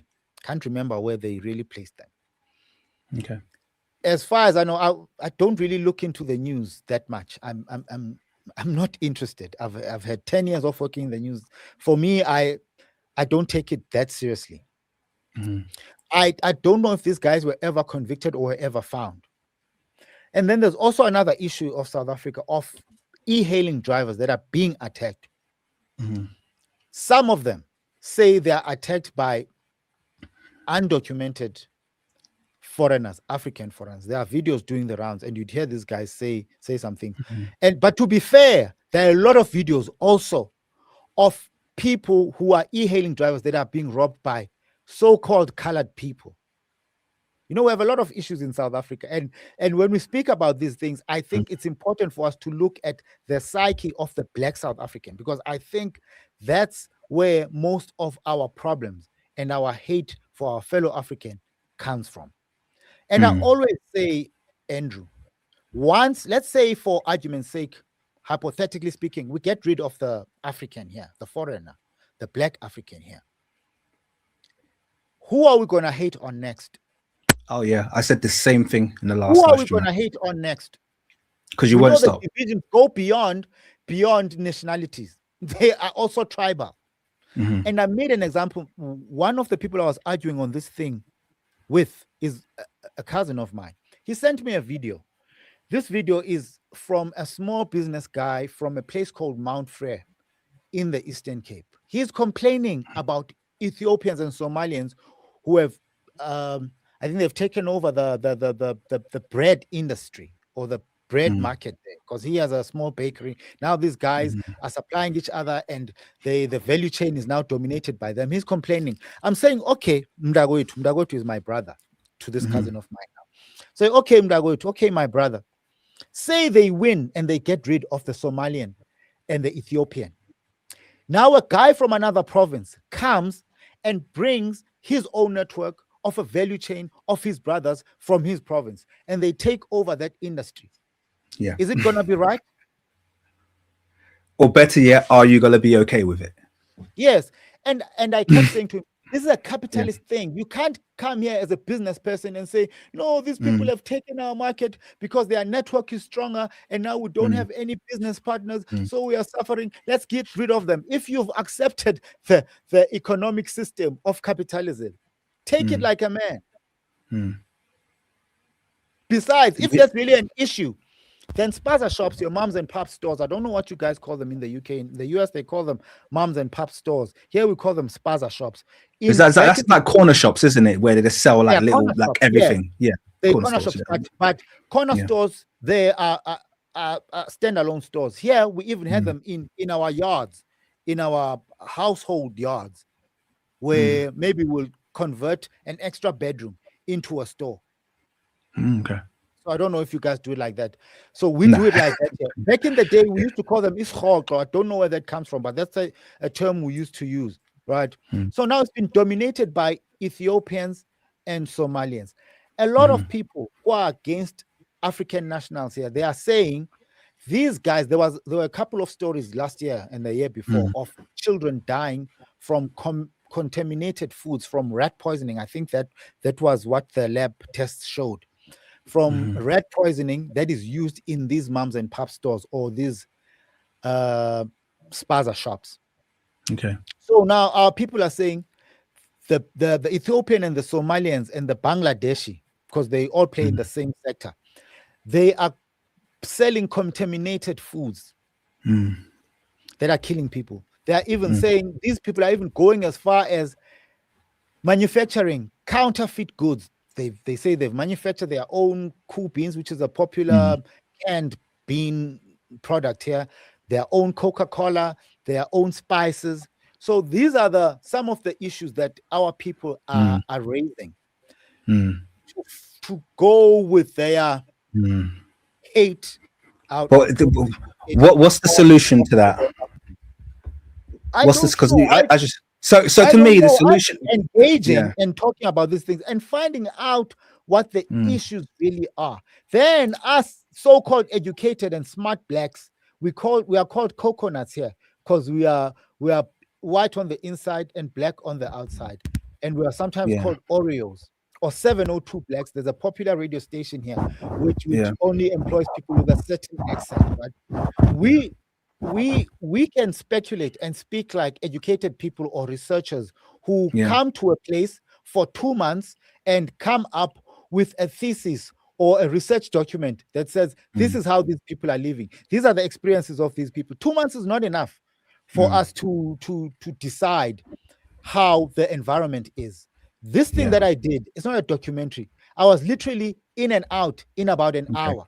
This is not a true reflection on the ground, but it's a small sample of what is happening on the ground. I think further engagement, maybe as an educated person, you say we need to educate our uneducated. But there are also people who are seemingly educated who are saying there's economics to this thing. What are the economics? Let me jump in, please, because I hear everything you're saying. The point I wanted to jump on, for instance, and this is a good example as to why when people make this point, like, oh, if you've never been to South Africa, you don't have an opinion, or I don't live there, so I shouldn't have an opinion. Or first of all, the first thing to note is people aren't talking about South Africa because we've got nothing better to do. We're not talking about South Africa because we're so obsessed with South African people. We're talking about South Africa because we don't like seeing other Africans being harmed and we want answers. Okay. So that's the first thing I need to make very, very clear. This kind of whole narcissistic approach that many South Africans are taking when they come in the comments feeds, etc. Oh, stop talking about us. No one wants to talk about you. Let me make that very, very clear. No one wants to talk about you. But what we need is answers. What we're not going to tolerate is you killing other Africans, you hunting down other Africans, you treating African people like dogs, and you expect us to just sit here with our mouths closed. Oh, you don't live here, you don't live here. Be quiet, respectfully. I will talk. We will talk until that problem's solved. When you mistreat people, you're going to get pushback. You're going to get people having opinions, and you're going to get people who are going to want to enact something. Okay, they're going to want to see something change. So what we're looking for is a change in your behavior. We're not looking for your approval. We're not looking for your permission. We're looking for you to stop acting like that.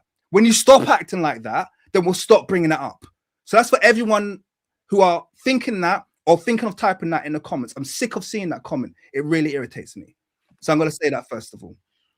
The second thing I'll say, and this goes back to what we were discussing there just about education, is, for instance, you mentioned the Spaza shop issue, okay? And the first thing that I thought of, and I'm not acting like I'm some great genius because someone else put it in the comments, is where is trading standards? Where is your food safety?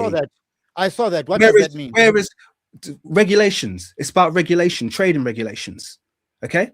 Where are they? Where's your trading standards? Where's your food? Where's your regulations? Where's your food safety industry? These are things that should be centralized. So if you don't have these certificates, you shouldn't be able to trade.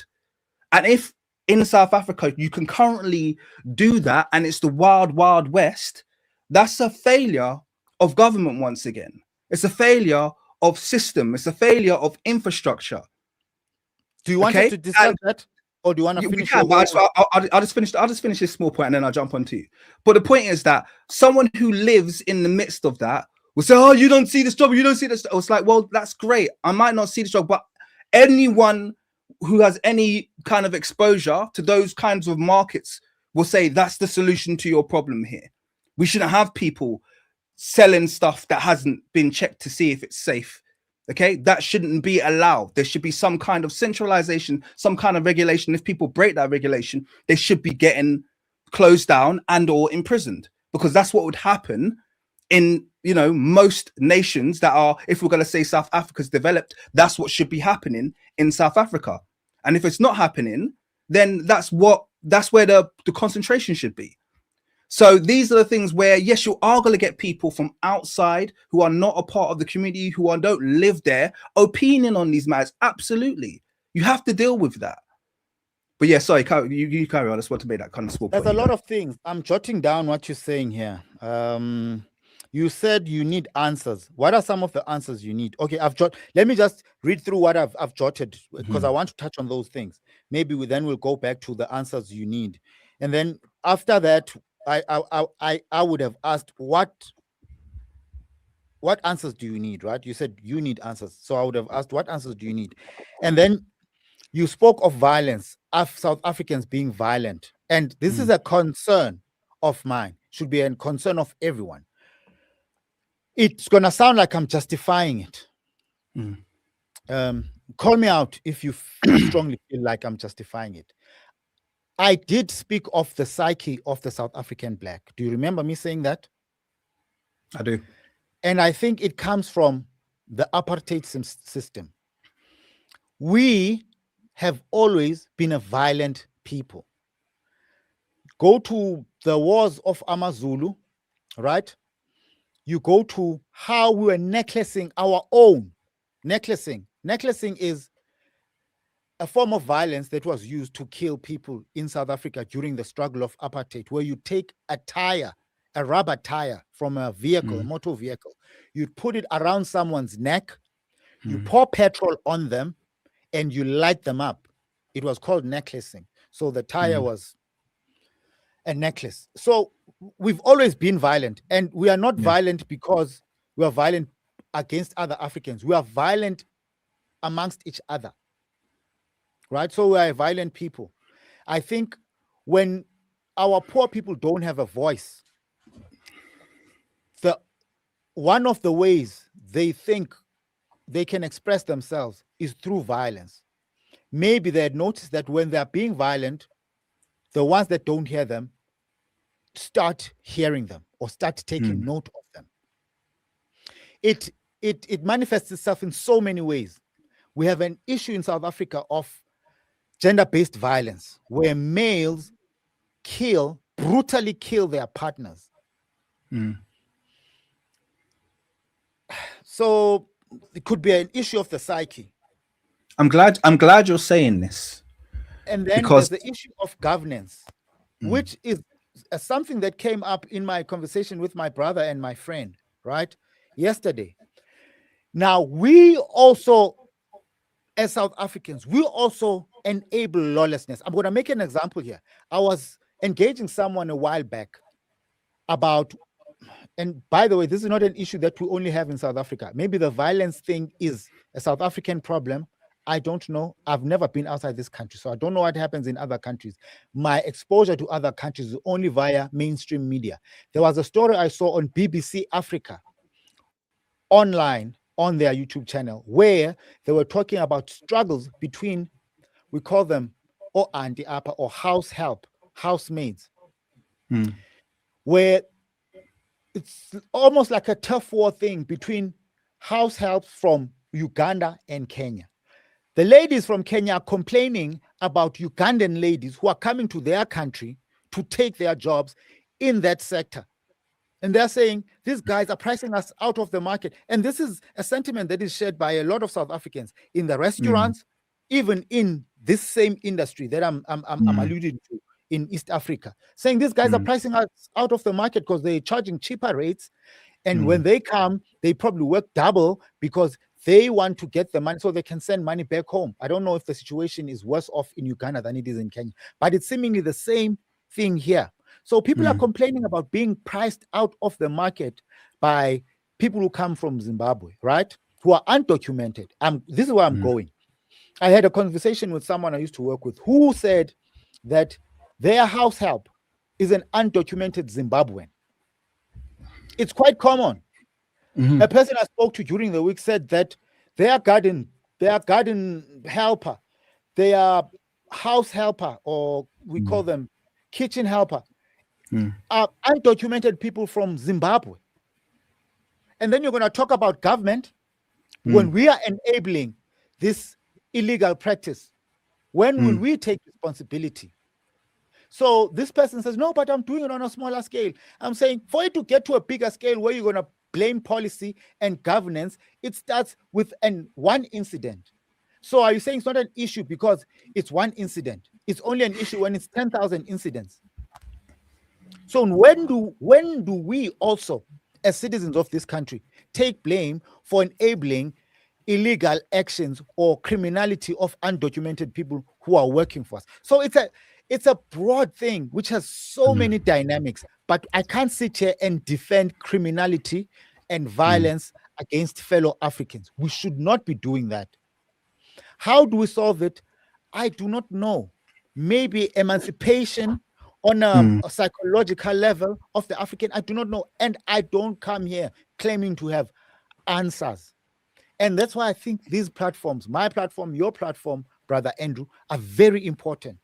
But now we must move past talking. We need to come up with solutions. Okay, well, you talk to solutions, don't you? You do talk to solutions. So do I? Listen. Well, no. I think this is the issue, that diplomacy is not being used and diplomacy is not being engaged. Vigilantism was not a solution to anything. All it's doing is causing problems. And diplomacy should have been the route to.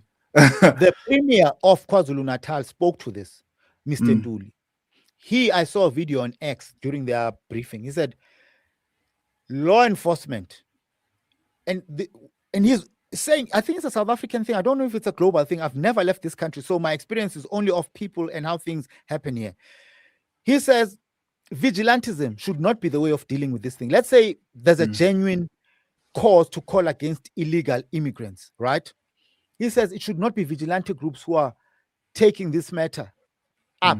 It should be cops. But he made an example of saying it's so ironic because at these protests, you'd find cops being there and they're not doing anything when people are being threatened or people are being asked for their passports. It's like it's not the duty of a vigilante group or people protesting against foreign nationals to ask for passports. That's the police or law enforcers or the Department of Home Affairs. That's what we call it here.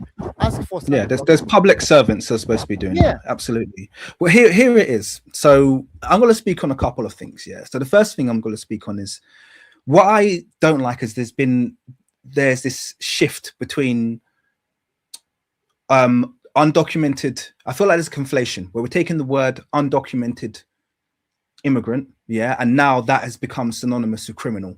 And straight away, first of all, I'm going to say I have a problem with that. Okay, undocumented people exist in every single nation, and they're not a part of a criminal underbelly. It doesn't matter if you're documented or undocumented, and it doesn't matter which nation you're coming from.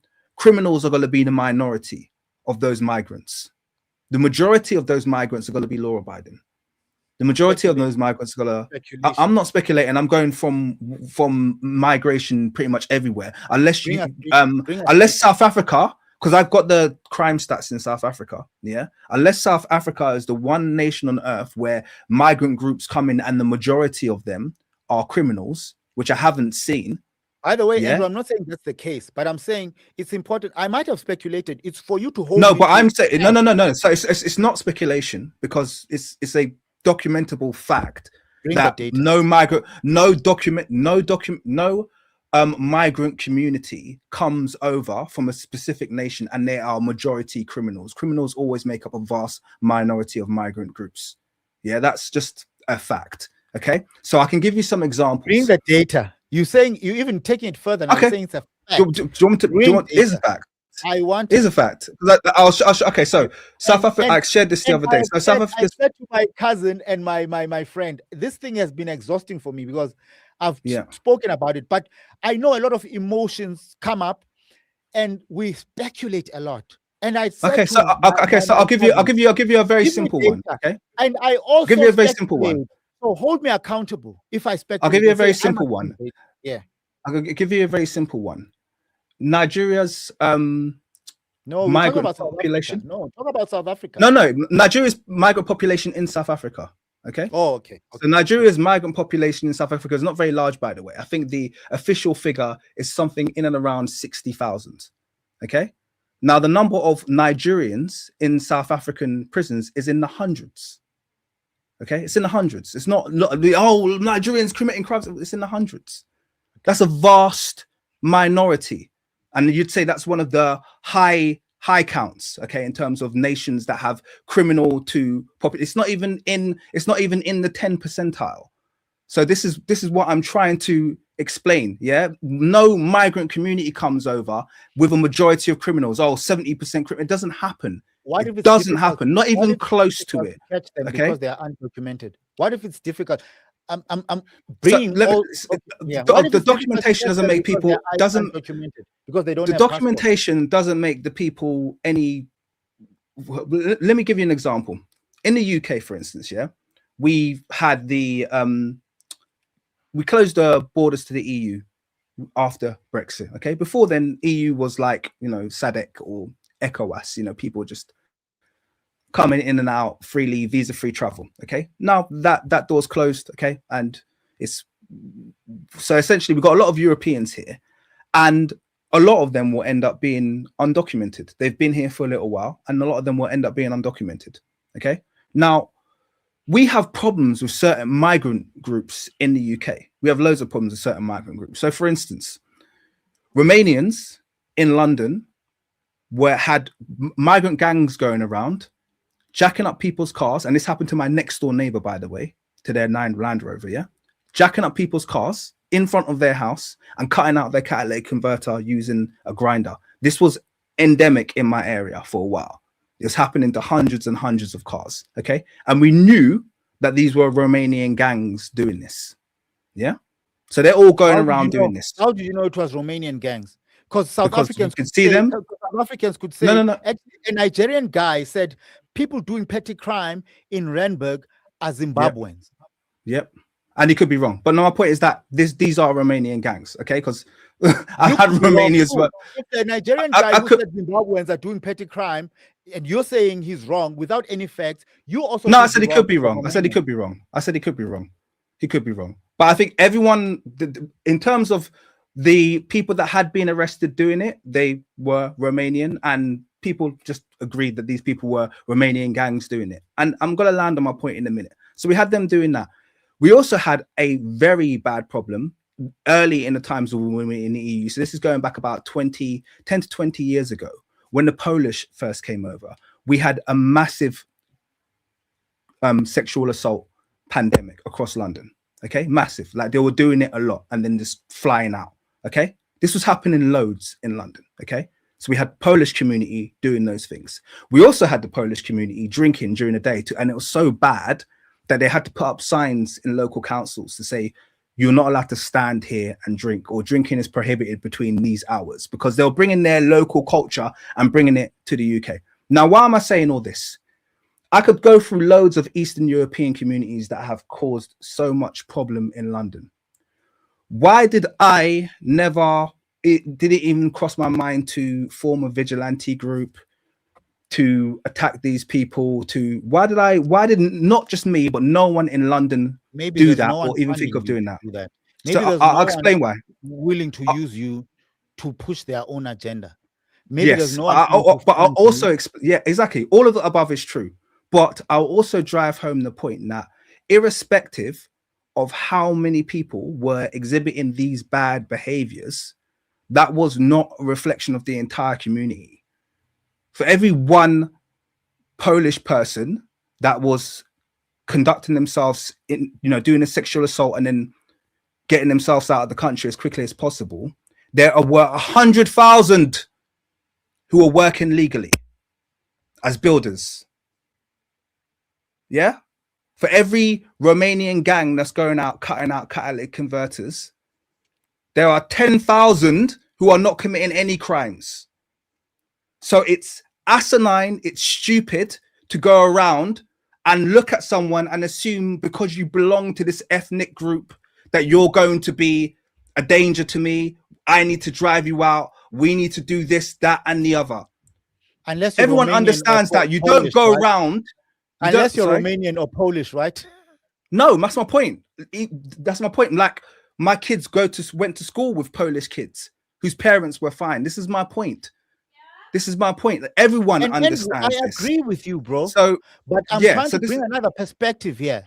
To say no. But I'm saying this point. Let me finish really quickly. I'm saying this point to say that this is something that I think that South Africans think that migration is something that's very unique to them. Immigration is unique to them. Everybody wants to come to South Africa. Oh, and all these people are doing this, and they see the bad behavior.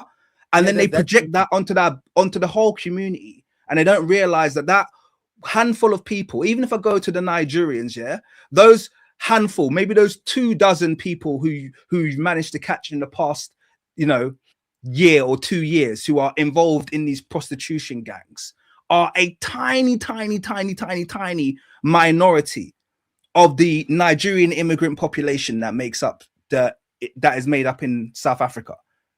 That's the point I was making. So you can't form a vigilante group and then close that door. You're right.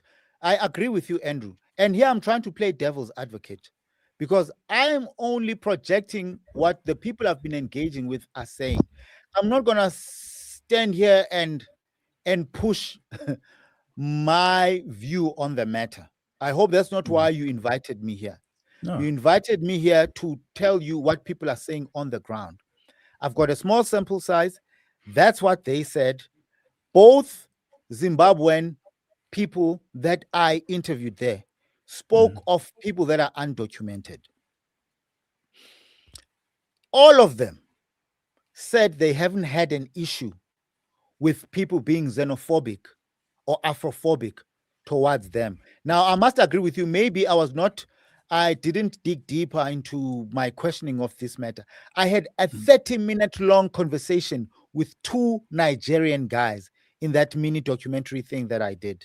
I had a conversation with a Cameroonian guy who said he has not experienced it, but he's heard from people who say they've experienced it. The Nigerian guys themselves, two Nigerian gentlemen, one says he's been here for 22 years, another says he's been here, I think, for 24 years. They say they haven't experienced such. And I'm not saying just because the few people I interviewed have not experienced this thing, there is no such happening in South Africa. You've seen the protests with Ngizwe and Jacinta leading them. We've seen them threaten people. You've seen videos on social media of people being attacked. I'm not going to say we, I don't speak for anyone here. I speak for myself in my experience and about the people I've spoken to. I condemn violence. Do I justify it? No. Do I understand it? I've come to a point where I understand people these days. And me understand you does not mean you are correct. It means from your vantage point, whatever you're doing makes sense to you. That's how I say I understand people. I'm open to. Do you think you're desensitized? I could be. And I'm glad you're asking that. I never used to watch videos of violence on social media, but these days I've kind of pushed myself. Maybe I am becoming desensitized. Maybe I need to go back and stop doing that. So maybe I probably am becoming desensitized. I was really interested in the fact that you were very open about the violence in South Africa, because I think this is one of the things that I think many of the people who are pushing these Afrophobic attacks are in denial about. The fact that, hey, look, no one's expecting Black South Africans to be perfect, but let's be honest, at least about what these communities look like prior, and also who is participating in crimes in these communities, because it's disingenuous to act like all of the people committing the crimes are non-South Africans. So then you ask the question of, do you just want to be the only ones committing crime in South Africa? Crime is for us. We don't want you participating in crime also. So is it a case of that these people just don't want other people to be? They are raising that, Brother Andrew, because they think, I would also think like that. I think it's easier to catch a documented criminal, a person with documents, a person whose data is on government's database. So if I'm going to be a criminal without any documentation, I cannot be traced. So chances are I'm going to be one of many unsolved crimes. I think that's the thinking behind that. I could be wrong, though. I think I think people maybe perhaps overestimate how much of a difference someone being documented versus undocumented makes in terms of how easy it is to catch them for crime as well. Once again, these things are being really oversimplified. I've spoken about immigration a lot on this channel, probably more than any other subject, but this is way before this South Africa thing, because obviously it's been a big talking point in America, and in the UK currently it's a massive talking point. I've spoken about immigration a lot, and the fact that, first of all, immigration is a economic tool. Okay, it's something that governments encourage. The exact thing that you talk about, the exact phenomena of people saying, I'm being priced out of this job by business, these people who are willing to do it, also pushes that. You're right. Big business. It's a big so you have big businesses lobbying for immigration because it means they keep their wage bills down. But it also drives small business, or at least it should drive small businesses, because now businesses that before couldn't afford to employ are now able to get a couple of people, maybe even a team of people, because the exchange rate is so good for them where they're from. They're willing to come in here, and I'm someone who's benefited from that. I had a construction business that I used to run, and I used to hire almost exclusively Bulgarians and Romanians to do my labor work. Undocumented migrants, right? Technically, I think we hadn't severed You our didn't care EU. much. Did you care much about that Whoever said I documentation? didn't give a crap. I absolutely did not give a crap. Yeah. No, let me So make it very, you're very the clear. problem. You rich No, people, I'm you not a problem. educated people are the problem. Let me be clear. Let me be clear. I'm not a problem because I don't demonize undocumented migrants. I don't demonize them. That's to me, that is the big play that everyone's doing here, is making a demon. Oh yeah. No, I hate conflation. Undocumented doesn't mean criminal, yeah? And documented doesn't mean good person. Okay, these are completely separate things that we need to keep separated. Many people, you know what I found out the other day? One of my good friends who I grew up with, his dad was undocumented. I didn't know this entire time. So his dad's an Asian guy, okay, who came over during the immigrations from you know the Asians who came from Uganda, yeah, and the East African region during Idi Amin, yeah. So we had loads come to London, okay, and so I grew up with this guy, and he was half Asian and half white. He's actually one of my oldest friends. We've known each other since we were like 4, okay. And then very, very recently, yeah, his dad suddenly disappeared off the scene. And I was like, oh, no, where's your dad? His dad's living in Dubai now. And I found out this entire time. So his dad, who's been married to this white woman, he was undocumented this entire time. Okay.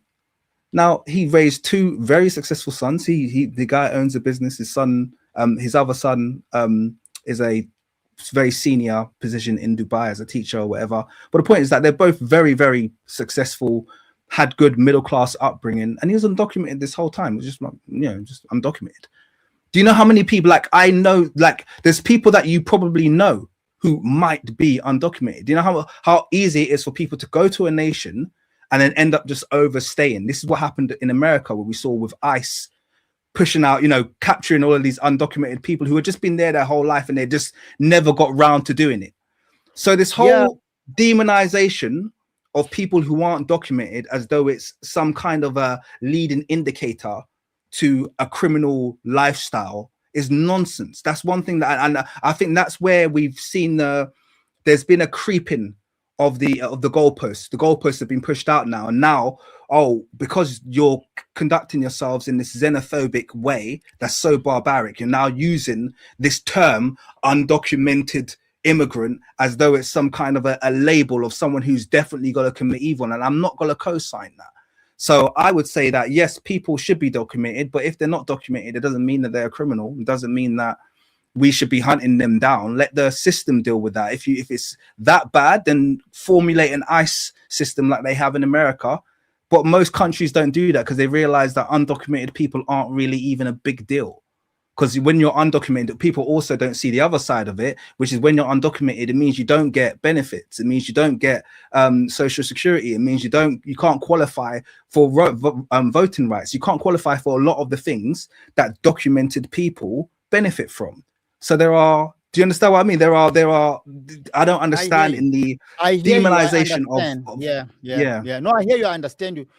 And me understanding and hearing does not necessarily mean I agree, right? And I'm not gonna argue, but I don't know how you do your program. This is me being forward now. Here we have a term that says we are PAP. I want to engage some of the comments I'm seeing on this stream. Please do, yeah.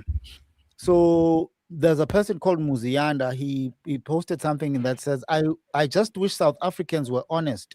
This is simply a Zulu problem that started a long time ago. I'm going to speculate that, Muzianda, you'll correct me if you're still here.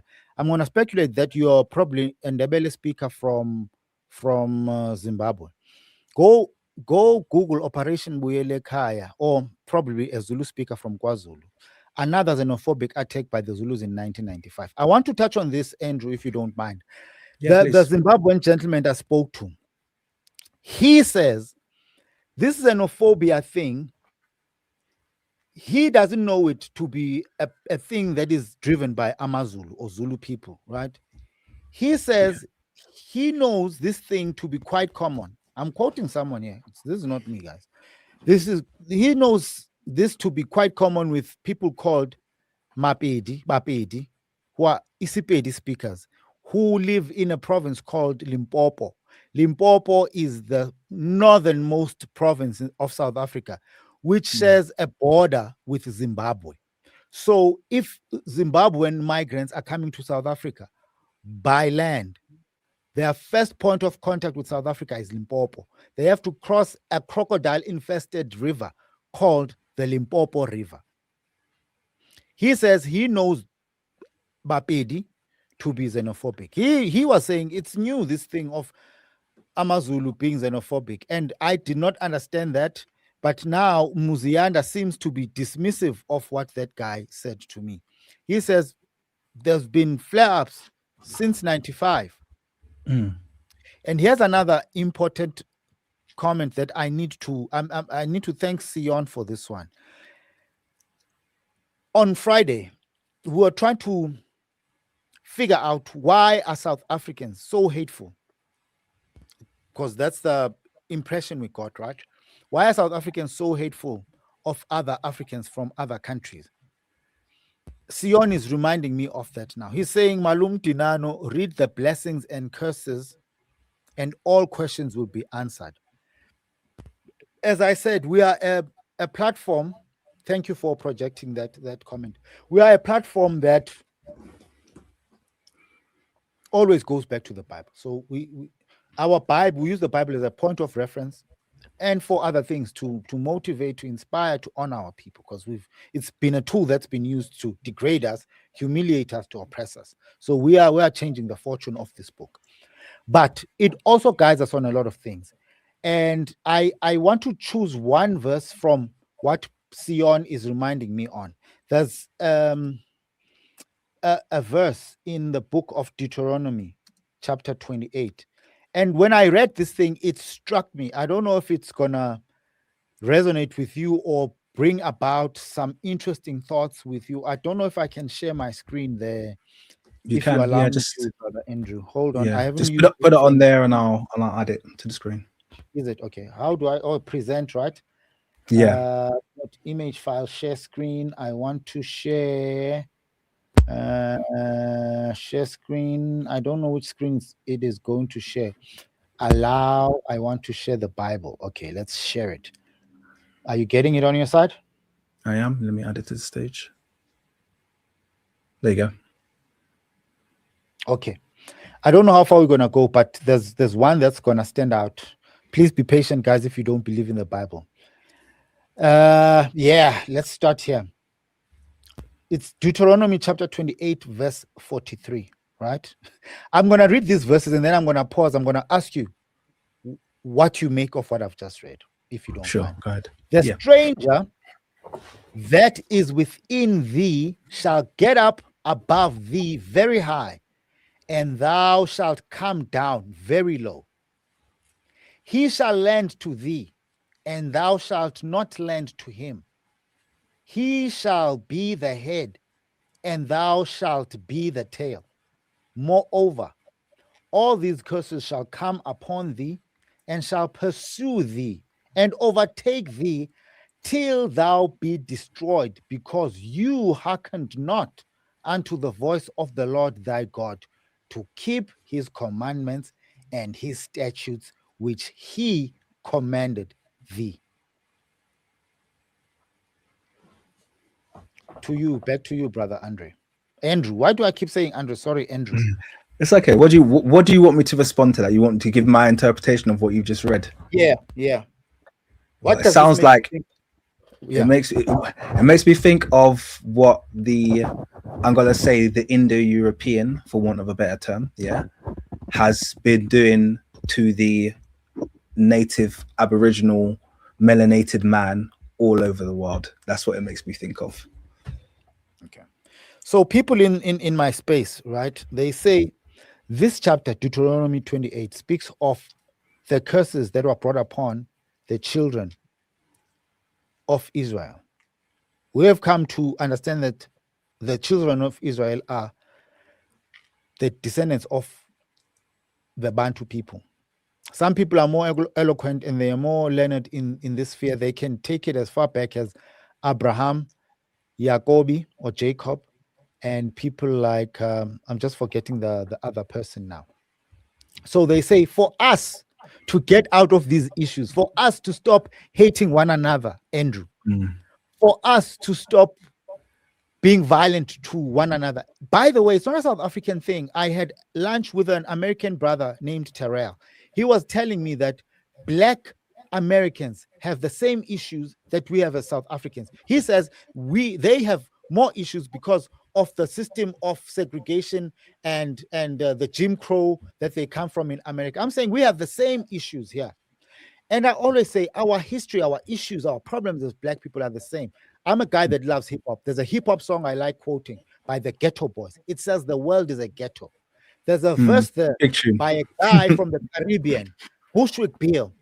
He says 500 million ants died in guerrilla warfare in a village in Africa, but did nobody care? They just called up the grave digger and said, come get these ants. Just like they do in the Fifth Ward, in the South Park, in the wards. You know, they got crooked cops working for the system, making poor MFs out of victims. Don't nobody give a damn about the poor. It's double jeopardy if you're Black or Latino. They got us killing one another over crumbs. You think I'm lying? MF, I've got proof. Name a section in your city where minorities grew. The Black people in America are minorities, but here we're a majority. Name a section in your city where majorities, Black people grew up. And I'm going to show you prostitutes, dope. We have a scourge of Nyawupe here. Dope and hard times. We are always facing hard times. And a murder rate that never declines. A place in KZN and places in the Cape Flats, high murder rates. In KZN, it's Inanda, it's always high up. Places like Lusikisik in the Eastern Cape, places like Delft, Nyanga in the Western Cape, murder rate that never declines. Little babies sitting on the porch smelling smelly, crying because they ain't got food in their bellies. They call my neighborhood a jungle, and me an animal, like they do the people of Rwanda. Fools flee their countries to come here, Black, meaning people from Nigeria flee their countries. People from Uganda, people from Zimbabwe flee their countries to come to the US. They see the same BS and head right back. They find out what ants already know. The world is a ghetto. So our struggles are the same. This is what Bushwick Bill is saying. I love that song so much. This is what Bushwick Bill is saying. Our struggles are the same. We have come to this conclusion. Our struggles are the same because we are not following the commandments of God. Maybe that's me spiritualizing it or simplifying it. Maybe you can take it further because you are educated. Do more research and help us try to find solutions. We know our problems, guys. Our problems I would say, but we need to find solutions to our problems. Go ahead. Yeah. Sorry.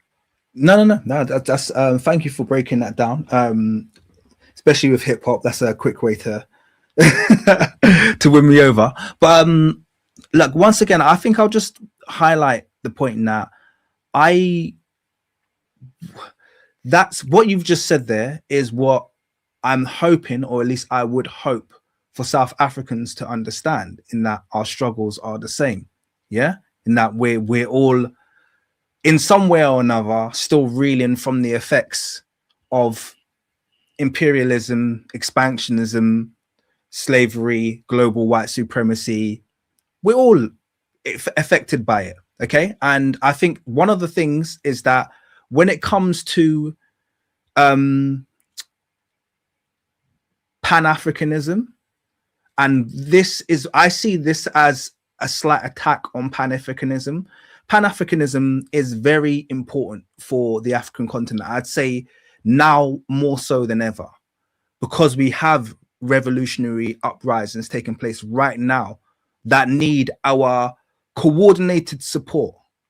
In the ECOWAS, if the AES alliance, if the AES alliance had our coordinated support, they would be able to defeat the Algerians, the French, the Ukrainians who are funding these terrorists. Yeah, we'd be able to defeat them and defeat them decisively. Yeah. Whilst we have these silly infighting taking place in the continent, and this is not me also oversimplifying. I am aware of African diversity. I'm aware of ethnic diversity. I'm aware that we're thousands of ethnic groups. I'm aware that we even look different, and we Africans are able to tell. We're having a conversation earlier, like a lot of people who are not African don't realize that Africans can tell other Africans apart. even within nations. Like you can tell cities apart, you know, say you're from this part of the town. Like we know, like there are phenotypic traits, but irrespective of that, we understand that as a African people, we are, and we need to move like a unit. We have to be, the only way that we're going to be able to shake off this oppression and to actually start to become fully empowered and independent people is if we unify. And I think what this entire problem, and I'm going to just call it a problem to just euphemize it, that's happening in South Africa at the moment. The reason I think myself and probably a lot of other African people find it so bothersome is that it's kicking not only Africans in the face, but it's also separating themselves from Pan-Africanism, separating themselves from our unified efforts. It smacks to me when I hear a lot of these South Africans speak, it feels the same as white supremacy. You know, it sounds like when I hear white Americans complaining. That's what it sounds like to me. Do you know what I mean? It's this kind of like, oh, leave us alone, this, that, and the other. It's like, you guys sound, but you haven't got any of the benefits of white supremacy. It's like, you're like a conservative who's got nothing to conserve. Do you understand what I mean? It's like, it's the most useless sentiment. And you'll hear them repeat it over and over and over again. And I think that's where it is, where I find it bothersome, is because we have this larger movement of Pan-Africanism that we do need to work towards, that we do need to back each other up. We do need to have a single vision. We are very close, by the way. We are incredibly close. Nations like, if a nation like Mali and Niger and Burkina Faso succeed in fully depegging from the CFA and fully becoming independent economies, do you know how quickly the African continent is gonna follow suit? Because we already see what's happening in Senegal and neighboring nations. It's going to be very, very quick that Africa turns from what it is now to a place that everyone wants to be. It will happen overnight. It will happen overnight. But whilst we got people with no vision, with this insular thinking, this xenophobic, myopic, useless, and I'm going to say slightly barbarous behavior as well, going around attacking other Africans, this, that, and the other, that's going to destroy. That can be the key to unraveling everything. I agree. So that's why I have a big, that's where I think the issue lies. And that's what a lot of people are not seeing. It's kind of like no one has a mission to bring South Africa down. People who are chiming in on this aren't trying to oppress the poor South African. We're stepping in now, and it's still early doors, and saying, hey guys, this is not a good look. What you're doing is not a good look.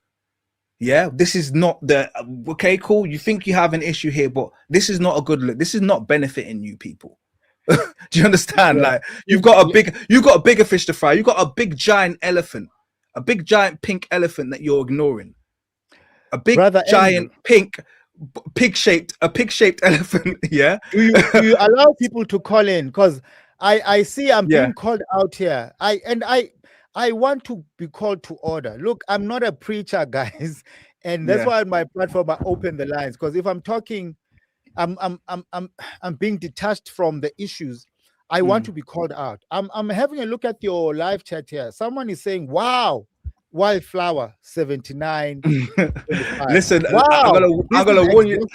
Yeah, no, I'm not bothered, bro. I'm on social media. I'm on these public platforms. I've managed to develop thick skin, and I take criticism on the chin like a man. Wow, this is exhausting. He is now preaching instead of giving real solutions. Okay, fine, fair enough. Kim says, in your life, I'll quickly tell you, Wildflower, my sister, yeah, she's a fellow Bantu, so she's she's a fellow Bantu for you. She has very little tolerance for the Abrahamic faiths, so I'm just giving you advance warning. Just to be clear. Would you allow them to come on? Would you allow people to call in? Because I want yes, but I want to do one thing before we do that. I want to. Can I read this one? There's also another one from Yeah. Kim here. She says, on the live we had on Friday, someone brought up the social dominance theory, which speaks to oppressed people look for weaker people to take their frustrations out on. Someone weaker to punch who is below them. I would rephrase it that way. Yeah. What's the other thing you want us to touch on? Or you wanted to? That's good. What did you want to say about that point? Because I think it's a good point. Did you want to expand on that? No. I think it speaks to how the so-called poor and the so-called uneducated in South Africa are targeting their fellow Africans because they are a weak opponent. And this is also a conversation that came up between my conversation and my cousin about spaza shops, where he's saying the spaza shops are taking over businesses of local people. I'm saying there are big chain supermarket chains here. I won't name their names, but they are there in malls, in townships. No one complains about them. Maybe the argument would be, no, they are bringing jobs here. But what type of jobs, man? Well, some people find value in a job that doesn't even pay much, which speaks to that issue of where people are fighting over crumbs. You know what's funny as well? There's a I think I was watching, it was Jacinta, I think. In fact, you know what? Can I play a video? Because I'm actually gonna play your live stream that you did the other day, and you had a caller on there, yeah? Who I want to play her video. Okay, cool. Because, and then I want us to react to it. And then, guys, whilst we're doing this and we're reacting to this, the phone, I'm going to open up the StreamYard as well. So I'm just going to share the link now as well. I'm going to share the link and I'm going to pin it to the comments. So if you want to join there, let me just give you the rules. The rules are in the house, okay? You need to have your camera on, all right? And you need to have a decent audio. So make sure you got a quiet space and make sure you got your camera on. I'm not going to let anybody join who doesn't have their camera on, at least initially, so I know that you are who you are and that you're not going to come here and cause any mischief, okay? So I'm going to just quickly pop that on there and I'm going to pin it to the top so everyone can join. So if you want to join, the link is now in the chat if you want to join. But I wanted to play this video because... Sorry, Andrew. Wildflower, call in and take me to task. Cut me into pieces for my religion and this book that I love so much called the Bible. Yeah, Liz, you're very welcome to join. Well, yeah, so it's there, and I'm gonna click play on this video now. We can watch it through, or if you want to ever just like jump in on a point, feel free to do that as well. Okay. Dark Side, feel free to call in if you've got something to say as well, because it sounds like you've got a lot to say.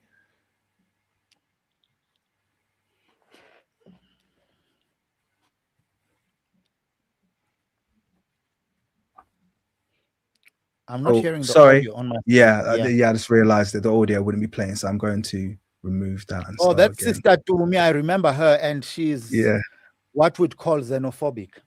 Yes. And I was pushing back against her. So if I'm bringing another posture today, it's because of the conversations I've had, and I'm taking this posture because I'm not here trying to represent myself. I'm telling you what the sentiments are on the ground. But you'll probably get a different response on my part from the conversation I had with Utum. Yeah, but I also want to just, and please don't take this condescendingly, and if it is, just throw it out the window. But I also want you to encourage you to not allow complaining people to fatigue you and to sway you. Because me personally, I think your outlook, the way you conducted this call-in, I think it was perfect personally. And I think this is the balance that was needed. And what's happened is if you had a bunch of people who are respectfully, probably xenophobic, contact you and justify their behavior by taking out on you that you weren't reflecting their behavior. Do you understand what I mean? And I just want to say to you that I don't think you have anything to correct in the way that you conducted yourself on this one. I think that's exactly what people need to hear. They're hearing too much, obviously, in their own circles, of the fact that, hey, we can justify this behavior, and I don't think it's justifiable. That's just my point of view. Let me play. I think it should play now, so I'm going to quickly skip it back a few. To each other. Let's bring in Sister Tumi. Is the audio working? Did you hear that? I can hear the audio, but I see the video is frozen. Okay, now I've just paused it. I just want to make sure you could hear it. And then we will call it a day. Sister Tumi, let me bring you in here. I hope your audio issues have now been sorted, and then we'll hear what you have to say. Hold on, let me just fix it quickly. Family, we thank you for your engagement in the chats. We will read some of your messages before we call it a day. Sister Tumi, go ahead. Hi, yes. Thank you for having me. I wanted to respond to the lady who said that South Africans don't hold the white people accountable. I think she must go do a bit of research because we have been holding them accountable for ages. We have done Rhodes Must Fall, and that actually helped us to decolonize the country by removing the statues and stuff like that. We've also did Fees Must Fall when we tried to get back the land that was taken back from us, even though. So I wanted to ask a question there regarding them. Hi, Liz, by the way, I can see you in the back room. I'm going to bring you in when we're just finished with this video. So I hope you can hold on for like a few minutes while we get through this. The Roads Must Fall. Yeah, that was a long time ago now. Would we agree? Roads Must Fall must have happened, could be wrong with my dates, around 2017, 18, probably started around that time, 16, 17, 18. Okay. So do you want me to provide context on what it was? Yeah. I think it might have started in a university called Rhodes University, which is in the Eastern Cape, Mandela's province, let me call it that, in the town that was called Grahamstown, but now, thank God, it has been changed and is now Makhanda, which is a small town, which is really called now a university town because the economy of that town would revolve around that university. It might have started there or University of Cape Town. But some of the calls were that the name of that university needs to be changed from Rhodes. Surprisingly enough, it is still called Rhodes, almost 10 years later. In Cape Town, I know the students there had so many issues. I can't remember what their issues were. But it also happened here in South Africa. Sorry, not South Africa, in Johannesburg. But in South Africa, it took another turn, not in South Africa, in Johannesburg, where it was mainly about fees and exclusion of poor students from the universities and tertiary institutions. They were labeled, or they came up with a term called the missing middle. But going back to Rhodes Must Fall, a statue of Cecil John Rhodes was brought down in Cape Town, in the University of Cape Town. So that's what Rhodes Must Fall was about. So it was a decolonization movement of trying to get rid of colonial dominance in our higher learning institutions. I mean, and it sounds commendable, but you said they haven't changed the name of the university yet. No, still Rhodes University. And and then this brings me on to the point you made earlier about that town, East London, being renamed. Yeah, and that's one of the reasons I asked when it was renamed, and you said obviously it's obviously been done as a response to the very foreign community to say this is a South African province. No. Okay. The call has been there for ages. I come from a place which is 60 kilometers from East London. That place has also been recently, it was called King Williamstown.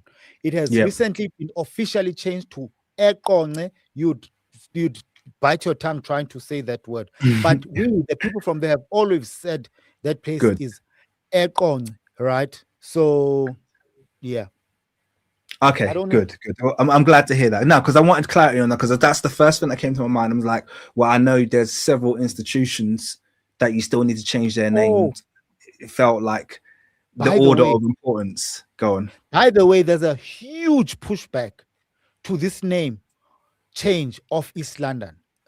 Man, that's why I say the psyche of my people, Mm. Andrew. I don't know what you guys do if you're not believers. Wildflower, I don't know how you come up with your solutions. We try to pray, but we know prayer does not always solve things. But if you guys do something, please help us with what you do. There's a lot of pushback on this name change. It's been changed to Kukombo. People don't like it. I think they just don't like the sound of it. This is speculation of my part. But there's a lot of pushback, first from whites and black people from that place. They say they don't like Kukom. I'm for anything that's gonna do away with colonial names. Even if it doesn't sound nice, I don't care. But I'm for that. It's even, I think, even with the character of Cecil Rhodes, like the fact it's actually such an insult that he should have anything named after him in that nation. If you know what he did as a human being, he was absolutely vile towards Black Africans. Like absolutely vile. He's one of the biggest reasons for the occupation of land. He committed mass genocide. This man was a beast. It's like having somewhere called, you know, Hitler Town in the middle of Jerusalem. It's absolutely it should be an insult that there's a university named after him. So that's why I was just thinking about this order of priority. But I'm glad that you've said what you said, and it's interesting to hear. And so, because of such things, Andrew, I've come to a conclusion that South African black men are very weak. That we are a weak bunch of men. I spoke of my frustration with having to communicate in English everywhere I go in this African country. The fact that we are not in control of any of our mineral resources in this country. The fact that we push back against name changes for our places. That's ridiculous. Well, I mean, is it a tribal thing? I was going to say, is it an ethnic thing? Is it maybe people saying they want it in their language, or is it a case of you know, just I think don't that respect the damage done yourselves by apartheid in our psyche is too deep, and That's... we're always on the surface in trying to sort out our issues. I think they are deeper than just what you see and how we react to our problems. I think it's psychological, and not only psychological, it's psychological and it's centuries, millennia old. So, man, it's so frustrating. But yeah, so, yeah, I see that, and I'm glad you said that. That's yeah, thank you for sharing that. I'm gonna let this play for a bit now as well. Like I said, feel free to jump in if you want to jump in on any other points. The idea was not to take. Trump called us out and said that there was a genocide in South Africa. So every time we did something, it was always for the benefit of the country. It was never a matter of black versus white. So the white people are South African because they've been here, and we do live with them and we love them. That's our relationship with them. Is she delusional here? Because I don't know, man, but maybe it's a psyche thing. I don't know. And sometimes, okay, let me not say this, but yeah, it's her experience. It's her experience, Andrew. I don't want to judge her. Believe I don't me, think it's her experience. This is the thing. I don't think it is her experience. Okay. This is what you call denial. I don't think it is her experience. I don't think she could. I can. There's nothing for me. Perceiving, there's nothing to me that suggests that that's her experience. Oh, it's equality and love. What's that syndrome? What's that term that you guys use? Stockholm syndrome. Yeah, so it's a Stockholm syndrome. Yeah. It's an experience, man, with white liberators or oppressors, whatever she views them as. Yeah, and this is where people start to think about the cowardice, because this is like, it's not like you're not aware. It's like you're refusing to acknowledge it. If I don't acknowledge it, if I don't look in that direction, even though everyone else can see it, I can pretend that doesn't exist, and I can say, oh, this is where all my problems are. No, they're good. We accept them. They accept us. We're all one together. And meanwhile, you got whites only towns popping up and growing. I was speaking about Orania on this channel the other day, and the fact that when they first started Orania, it was 300 hectares. It's now 10,000 hectares. It continues to grow, and I don't understand. Is that going to be regulated? Is there anything you could probably tell me? Is there anything to prevent the growth or to address or regulate, or is there any government initiative? I'm not going to talk about Orania But I want to answer something. Wildflower is calling me out for going to the Bible. She's in the chat. Do you want me to bring her on the call? Because she's in the back. As she's coming through, let me say this thing first. Go on. I want solutions. I spoke of an approach to problem solving that I came up with during a community radio show that we did. I'm building up to something here. It's called PCSI now. Problem, we identify the problem. That's the P. The causes, that's the C. We try to find solutions, that's the S. We try to find actionable steps. Maybe we can say that's the A. And then implementation, that's the I. PCSAI. Prayer does not solve things. Prayer doesn't do much for us. I, for one, can say that. I know there are some people who believe in what I believe, who think a prayer answers everything. I don't think so. But here's where I'm going. As I was having this conversation with my friend and my cousin, I kept saying, guys, we love talking about our problems. I don't think there's any black person who doesn't know our problems. I even quoted a rap song from the 90s from the Ghetto Boys. It speaks to our problems. We need to come up with solutions. My brother then sends me a video, a powerful video. It's so powerful that, Andrew, I want to go to that community. In South Africa, we have something that's called Social Disaster Relief Program or something like that. It's 350 rands, which is probably about 15 pounds or even less than that, that is given to people who are poor. That was something that was implemented during COVID to help people, right? Put food on. So it's like a universal income grant of some sort. It's not much. It's 350. It's dinner at a not even a fancy restaurant, in a decent restaurant here in South Africa. But there's a community about 90 kilometers where I stay that put together this money. I think about 1,200 people put together this 350 rands that they get every month. And you know what they've done with it? They've opened a bakery in their community. I think they've opened, I can't remember, but it's 3 business entities that they have opened that employ people from that community. They are taking over these spaces, these industries in their community. And when I heard this, I couldn't stop thanking my cousin. I'm saying that word to my brother. I'm going to go and I have to interview these people because these are people on the ground, so-called poor people who have come together.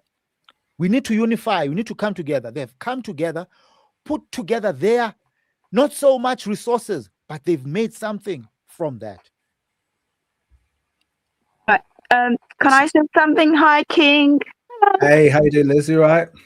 I'm doing very well. Yeah, it's a really great live stream. And hi to the guest. Hi, is this Wildflower? Take me to task. Yes, it is. It's really been very interesting just hearing your background and, you know, obviously the work you're doing with the religious aspect of Black people. I have a lot of different views to that I don't think we have time to go into. I'm not saying that Black people are not the possible Hebrews, because obviously our people were everywhere. That's including the Middle East and Northeast Africa. So I'm not saying that Black people aren't the Hebrews, because obviously we are the only people that have been here the longest. My issue is that there's going to be Black people that were part of that particular ethnicity, but then there is others that are not part of that ethnicity, which I believe are the Bantu people. I know you probably would disagree with me on that. I am a Bantu woman from East Africa, Rwanda, Uganda, to be specific.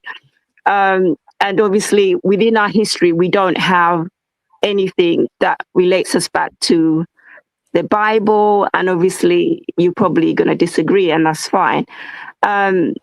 My problem now is what I'm really feeling quite strongly about is what's going on in South Africa and how our African brothers and sisters are being mistreated. I've seen enough videos that have got me so upset, so angry to the point of crying. There was a video that I saw yesterday where a young man walked into a store. I don't know, it's like a corner shop or somewhere. And there were 2 Ethiopian shopkeepers and he shot them at close range. And this level of hatred for your brothers and sisters just really, it messed up my whole day. And I felt like as a Bantu woman, we have something called Ubuntu, which is the recognition that we are all connected. There is an interconnection between all of us, spiritually and physically. And for this other Black South African, who's a Bantu man, I hope, for him to look at his brothers and shoot them at close range, it was, and I'm like, where is that venom for the people who took our lands? The lands of our ancestors in South Africa is Bantu land. And I find it is very cowardice that all these Black South African men, Bantu men, can sit there on our land and watch people who are not Black, who are not African, to enjoy the fruits and the inheritance of our ancestors. I feel that really, that's why I don't want to visit South Africa, because I could not live with that. I cannot walk in South Africa and enjoy it, seeing the people who have nothing to do with our continent. And yes, our men and women walk around all day. I don't know how you keep your heads up high, but you have such venom for people who look exactly like you. And a lot of the immigrants in South Africa, not all of them are coming from West Africa. A lot of them are coming from next door, Zimbabwe. We are literally the same bloodline, Bantu people. They are coming from the Congo. They are coming from other like Zambia. These are your literal bloodline. And you have so much venom and hatred, but you don't show that level of strength towards people who are not our people, who should be on our continent. And it just seems to me that we are so defeated as a Bantu people.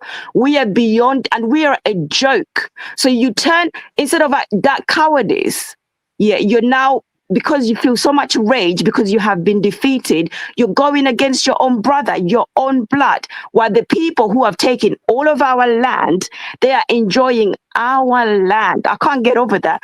And you guys are just like, well, you know, they were here from the 1600s, and I've seen Black South African people really hold them as they're in fellowship with these people. Are you serious? I can't get over that. I can't get over how Bantu people can hold their heads up high in South Africa and other countries as well. You know, you've got Namibia, you've got Botswana, and you have these Europeans, they will never be African to me because I am not stupid, enjoying our most fertile land. Huh? And then we're fighting over the scrums of their tables, the little scrums, they own the gold mine, they own the, what are we doing?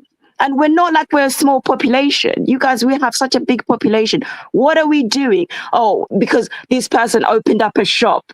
Why are you worried about a little tiny shop when you really need to be going for the gold mines? You need to be going for, why are you concerning that? And then I see this Cape Independence thing, this white British man, they're like, oh, we're going to cut off from South Africa. And then they're importing Israelis into South Africa to come in because obviously their homeland is under attack. What are we doing about the biggest issue? Because you know what's going to happen? South Africa is going to turn into Palestine. Because we're not, so they are trying, this is how it happens within abusive relationships. They are trying to isolate. This is what I'm seeing happening, and I'll probably be proven right. What they are doing now is isolating Black South Africans. You have Black people in America, Black people all over the world saying, we don't even like to see them anymore. They are not part of us. So they are isolating you. And once you are isolated, they're going to go for the juggernaut. They're going to come back with the strict laws. They're going to be like, this is our land. Because now your brother will be like, I'm not coming to your aid. The Nigerian brother is not going to come to your aid, and they are setting you up so perfectly that you people cannot see this. They are setting, you guys do not understand the psychology of Europeans. You've never taken the time because you have a lot of time just reading Bibles, reading Quran. You don't understand the psychology of these people. They are setting you up to take South Africa, all of it. Wildflower. And what they are doing, no, let me finish. And what they are doing right now, this is perpetrator domestic violence 101. They are isolating you from people who could come to your aid. Your brothers and sisters that will run in there and say, no, this is not happening. The Black Americans are upset with you, yeah? The Black Caribbeans are upset with you. I'm upset with you, yeah? And once they've got you isolated, this is when they're going for the job. Don't forget, white people practice pan-Europeanism. They don't care if you're white South African or you're in America, they practice pan-Europeanism. They do that very well. That's why we have global white supremacy. Okay. So they will see this is the time to go in. South Africa is amazing land. It is probably the best land on earth. And you're like, they're getting you nicely marinated. Yeah, it's those other blacks that are the issues. And they beat them up. So once we're like, okay, we'll leave you to it. We'll leave you to it. And that's, they'll be like, okay, these are the Israelis they're busting in. Yeah, this British guy, British-born UK man, is like, oh, I'm gonna separate all of this land from South Africa. What are you guys doing about these issues? I want to know. You think? I think your approach to what you're saying makes me think that you think I am not with you. I am with you. My podcast, the people that support my podcast, the people I engage with on my podcast share the same sentiments as you are sharing right now. I agree with you in everything you're saying. You're not religious, but let me tell you something. You are spiritual. What you've just said about Cape independence and the whites wanting to take over South Africa is something that we've been talking on my podcast. So you might say you're not religious, but you are spiritual, and you might fit in right with the audience that I have on my podcast. What are we doing? I don't know if we are doing anything, but at least I am doing my part. One of the things I want to do is to travel the continent to show our people that we are the same. That the common words we have in our languages proves that we are the same people. So that's what I'm trying to do on my part, to show my people here that the people across the borders that were drawn by European men in the 1800s, in the scramble for Africa, at the Berlin Conference, are not your enemies. These are your brothers. Look at their languages. Look at their surnames. These are your people. That's the gospel, for a lack of a better word right now. I don't want to use that word with you, but that's the message I'm pushing. So if you're coming here and you're venting against me and labeling me as your typical Black South African, I could say you're preaching to the choir. I'm not having a go at you. Sorry if I've come across this way. I'm a spiritual person. I believe in the ways of my ancestors. And I don't have any issue with Africans being Muslim, Christians, and this and that. What I have an issue with is when my people get into these religions, they put that above our race. Yeah. When you come across these other races, there might be Christian, Muslim, but they always race first. I love my people regardless of what religions they follow, because I look at them as my race first. What I'm concerned about is what I'm seeing our people, my Bantu people, and the ways that in my country, we have the same words as I can understand languages in South Africa, Zulu, like that, because you're using words, sentences that are completely my language. I feel that you guys What's are your not. language?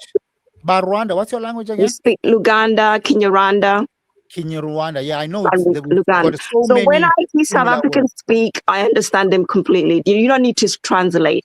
So I feel very upset when I see you guys attacking other African people, saying you guys don't belong here, and it gets to me to a point. Don't say you guys. Don't say that's why I'm saying now you're punching me up. No. When I see people in your nation, not you particularly, when I see people in your nation who look like me, who are Bantu people like me, attacking the wrong person. And yes, I see that you're using your platform to educate our people, to show that we are one family.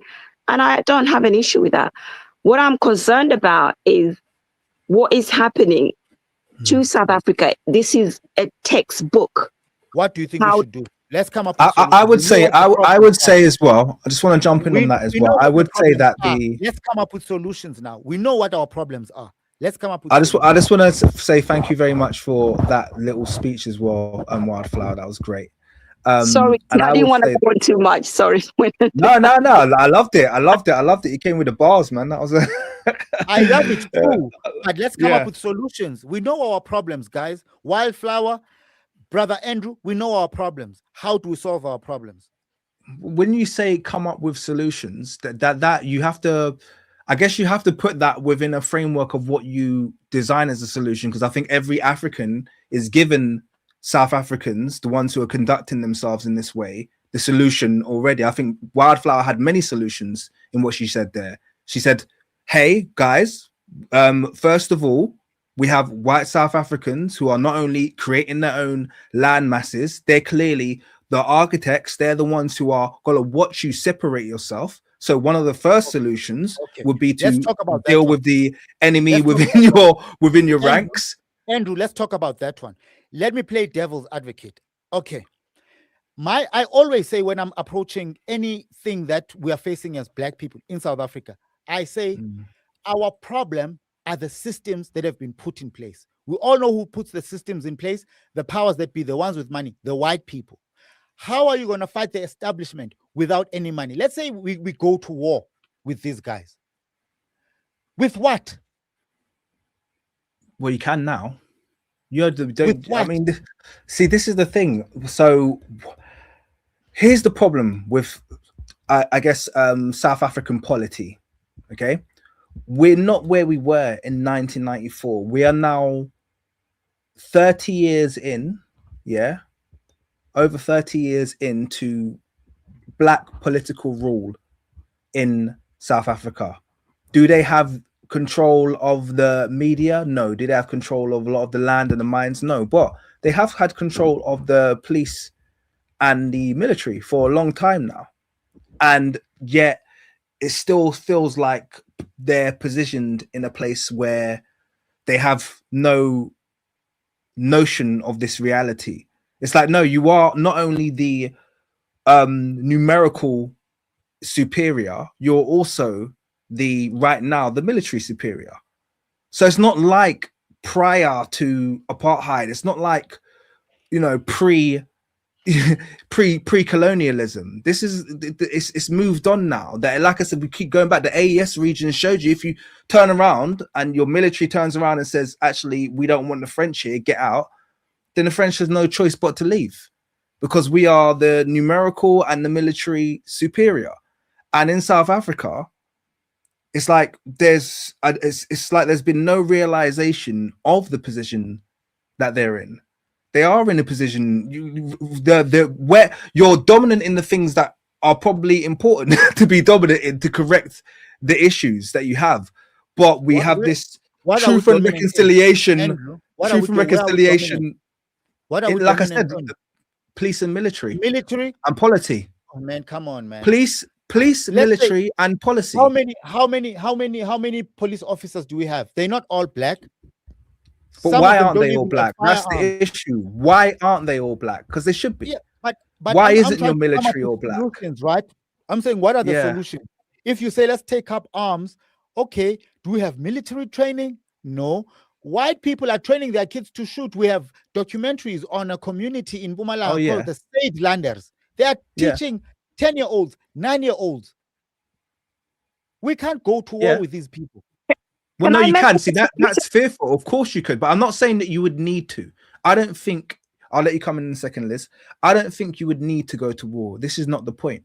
The point that I'm making is that all of the strategic moves being made, and obviously you're saying for solutions, and a lot of time these solutions that we're going to come up with, they're going to be government level, they're going to be policy level, because a lot of the whole issue around this problem is that a lot of the time the solutions aren't grass. You can't just rise up a vigilante and solve it. It's going to be strategic. It's going to be getting behind a leader like Malema, who understands on a political level the kind of pieces that you need to move on the chessboard in order to get yourselves in a place where by the way, in South Africa, Malema is losing popularity in South Africa, by the way. Yeah, because he's not xenophobic, which is unfortunate. This is the thing. So, but I would say that if you're looking for a solution, first of all, like I would say, there needs to be an understanding of the numbers that Black South Africans hold. There needs to be a control of what kind of recruitment is being used for. I mean, that's just common sense. And we can all argue about ANC, who they've been in the pockets of, but why on earth would you be employing swaths and swaths of white people and Boers into your military and into your police force? You just have to, I mean, you have to be so unbelievably stupid to do that. And I don't mean to say that condescendingly, but you have to be the rainbow nation. and now you are actually, then that's you're physically colonized at that point. The moment you give them the control of your police, if you had control of your police and you had control of your military, it wouldn't matter how many of their kids they're teaching to shoot. When it came around, you needed to tell them to leave, or you need to occupy land, you'd be able to do that. By the way, I don't think we should be discussing our solutions to our problems on these platforms. we should be coming up with solutions to our problems in quiet spaces where there's a little chance of infiltration. I'm serious about this.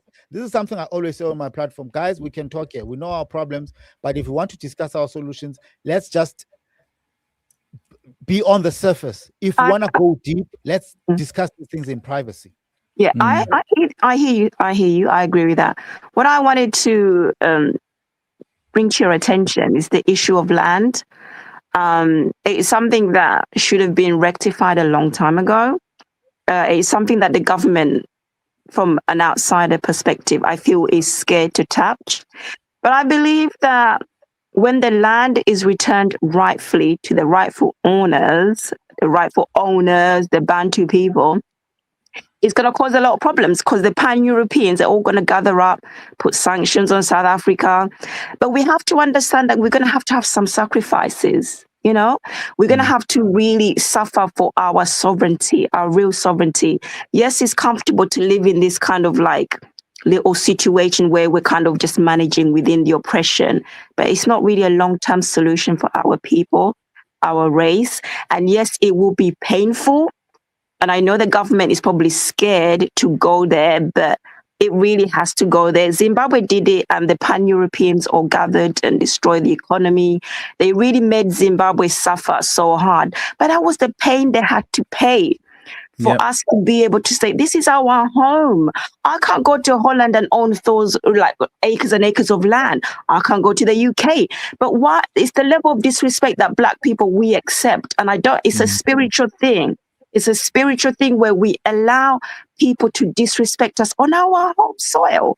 I can take disrespect outside of Africa because of, it's kind of really not my home or whatever, but not on my land, not on the land of my ancestors. I can't take that. That gives me illness within my body. And I feel like the government of South Africa doesn't need the regular person on the street to go up and take up arms because obviously, they're happily taking up arms against their own brothers. What they need to do is to start policies that slowly start to bring the land back into the people. That's where the wealth is. Then we're not fighting over little crumbs like who owns this shop, who owns these kind of silly little things. Yeah.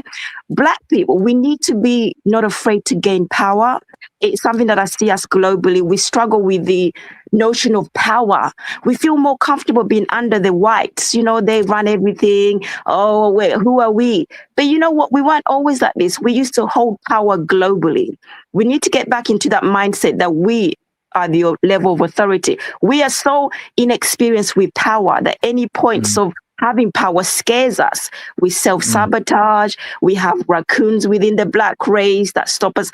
Look at the guys in the Sahel, in Mali, in Burkina Faso, in Niger. They are really like the countries that people forget about in Africa. But look at what they've achieved. Look at what they're achieving, because you know what?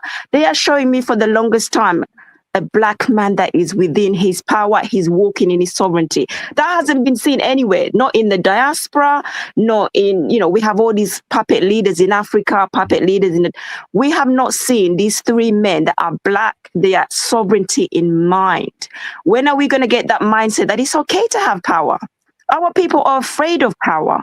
This is why people in South Africa are sort of like, oh, let the whites stay in charge. Oh, it's this illegal that's stealing my job, selling drugs. No, we need to go for power. That's what we need. We need to stop with this morality thing that we find in religions. And religion, I see our people use it as a hideout from the truth that we are cowardly and scared. I know you're Christian or you're practicing. What does your religion say about being courageous? Being courageous and standing up and fighting for what is right. Why are Black people not ready to fight for what is right? Transitioning out of Christianity. For now, I'm comfortable with labeling myself as a Bible believer. Yes. I'm not a Doesn't the Bible speak about people being courageous? Because I see our people globally are lacking courage. I see it not just within Africa, but all over the diaspora. We are lacking courage. We are the most Muslim, the most Christian. But in all these religions, a lot of people you listen to, read about, they were courageous people. Our people would rather put up with oppression than to really square up to the enemy, and that takes courage. It doesn't take reading the Quran or the Bible a million times. It takes using your power. God gave us brains, gave us arms to defend us. Let me tell you, Europeans are always ready to defend themselves.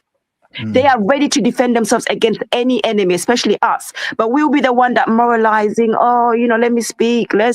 We're really never going to get anywhere until we realize we have to walk in our power. Sister Liz, I want to just jump on that point really quickly, and I would say that this is a big part of the solution that I think a lot of people miss. Okay, a big part of the solution that a lot of people miss is the very work that you do on your channel, Brother Dinano, and the work that I do on my channel, and that is normalizing. One thing that you'll find when you come onto either of my channels, if you look at the comments, if you look at the community that I foster, these people are sure of who they are. Okay, and that sureness comes from knowing who they are historically. It comes from knowing that there's a legacy. It comes to knowing that we haven't just animated out of thin air, from as slaves, as our history books tell us, and we're just here now.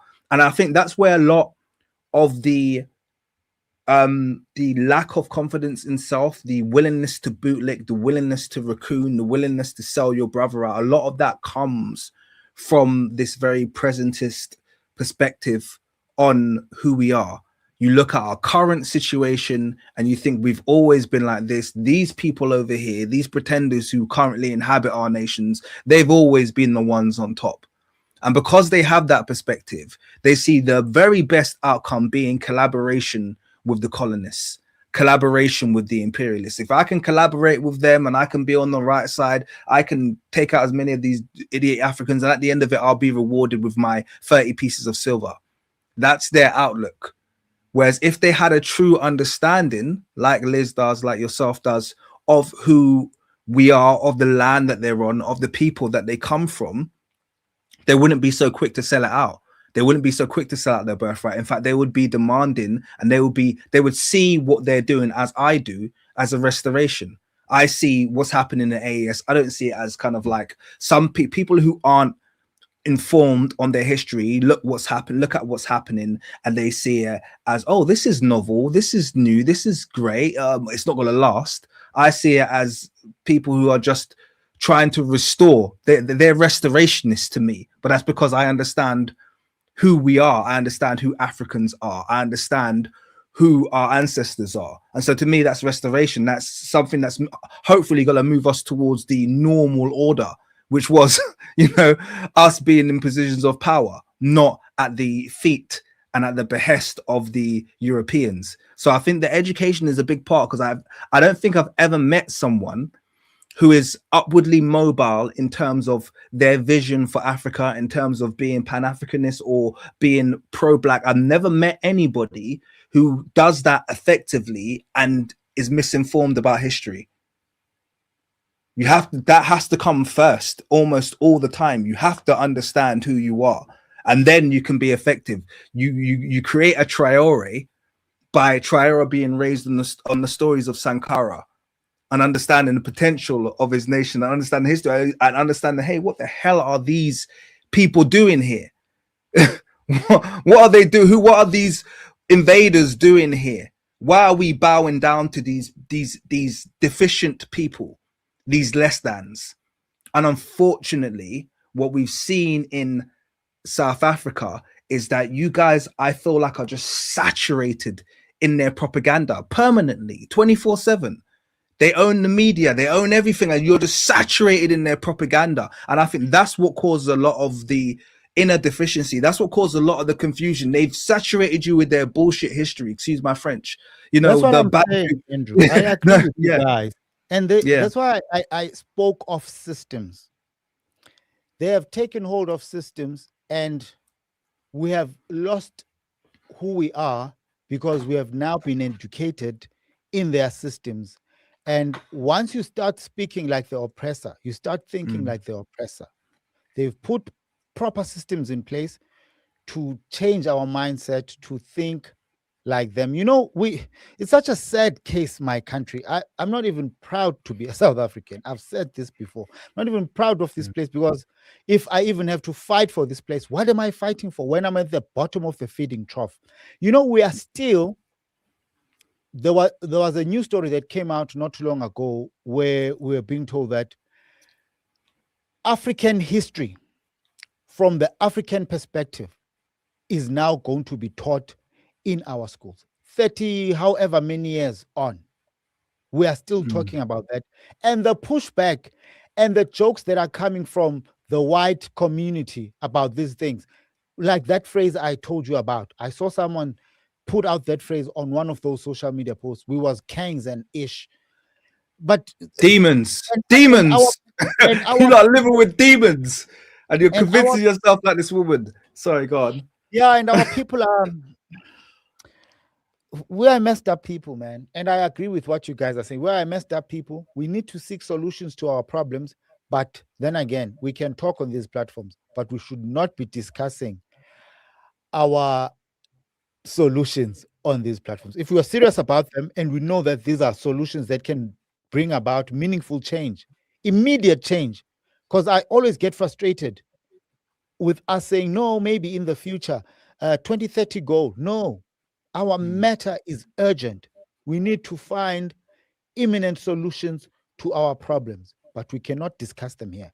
If you have them, we need to have not platforms, we have to have physical meetings in places, and hopefully we will not be infiltrated, but it's urgent. I don't know how we can do it, but I think that's where we should start. That's what we should do. Okay. Well, I think we're doing it now. And first of all, I want to thank you for taking the time to come on, because some of this has been, we're 3 hours in and it's gone quite quickly, but some of this has been very contentious. And I think you've represented yourself and South Africa very, very well, but I think you did that the first time round. But I'd also say that when it comes to solutionizing as well, I used to be more of that mindset where I used to kind of, okay, not too much in public. And I have kind of just got to the point now where I'm just like, it is what it is.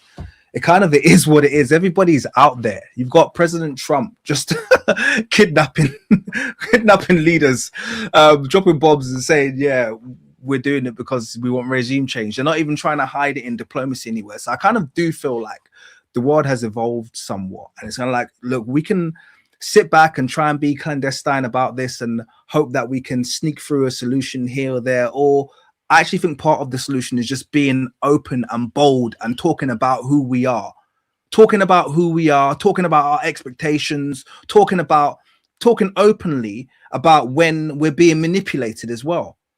There's no point in having that conversation hidden where only 6 people hear it. We need to have it on an open forum so 1 million people hear it, and everybody who's South African hears it and understands, hey, we're not going to be manipulated. We're not going to be blindsided and have our focus turned here when this is happening boldly on our landmass. You know, one of the things that you did say, and I'm going to jump on this, and this is the first time I'm thinking this, I'm just sharing it as the thought came, is that maybe South Africa as an entity in itself is a failed concept, or at least something that needs to be revisited. You know, if we're going to name anything, maybe it's the landmass, you know, of South Africa. Because once again, we had all of these, well, I say we, and this is where I hand over to you being a South African, but there are all of these transitions from the apartheid phase, you know, which came, and it's just like keeping the nation the same name, keeping the institutions the same name. I remember you had that big old fuss when you changed the name of the airport to the Tambo something airport, I can't remember, but before it's called something else. Yeah. International to OR Tambo. Yes. So you had that big thing, but the renaming of these things is important. Like you said earlier, it's important. And the fact that people need to see, if you're going to transition out of this long period of apartheid, because all you have is this white population who, like you said, are laughing when you're bringing up your history. They're trying to sabotage every time you guys, are You're trying to send legitimate leaders or potential leaders to prison for 5 years for nothing. People with no previous. They're clearly not having any intention on letting go of that nation. Like Liz said, these people are hell bent on recolonization. They're hell bent on it. They're hell bent on having complete and utter control. And maybe, guys, this is really spiritual, because Liz also said this. And I was having a conversation with a brother from the Caribbean on Thursday. He said this. I had a conversation in 2019 with a white Afrikaner man. He said this. They said, you also said this, Liz, South Africa is the best country in the world. I think you alluded to one or two things. But I think I interpreted what you were saying as South Africa being the best country in the world. People are saying this. Maybe that's why the Boers, the colonizers who got here, will fight tooth and nail not to leave this place. They were invited by Trump. We only know of 59 that actually went. Most of them came back. I cannot record this thing, but I went around to talk to people here on the ground, Afrikaners. They are not going anywhere. Yeah. Because maybe they know this is beyond what we see in the physical. Maybe this place really is the promised land. Maybe this place is really a spiritual ground, as Liz said, where an experiment is being done for whatever purpose by whoever. I do not know. But our fight is beyond the physical.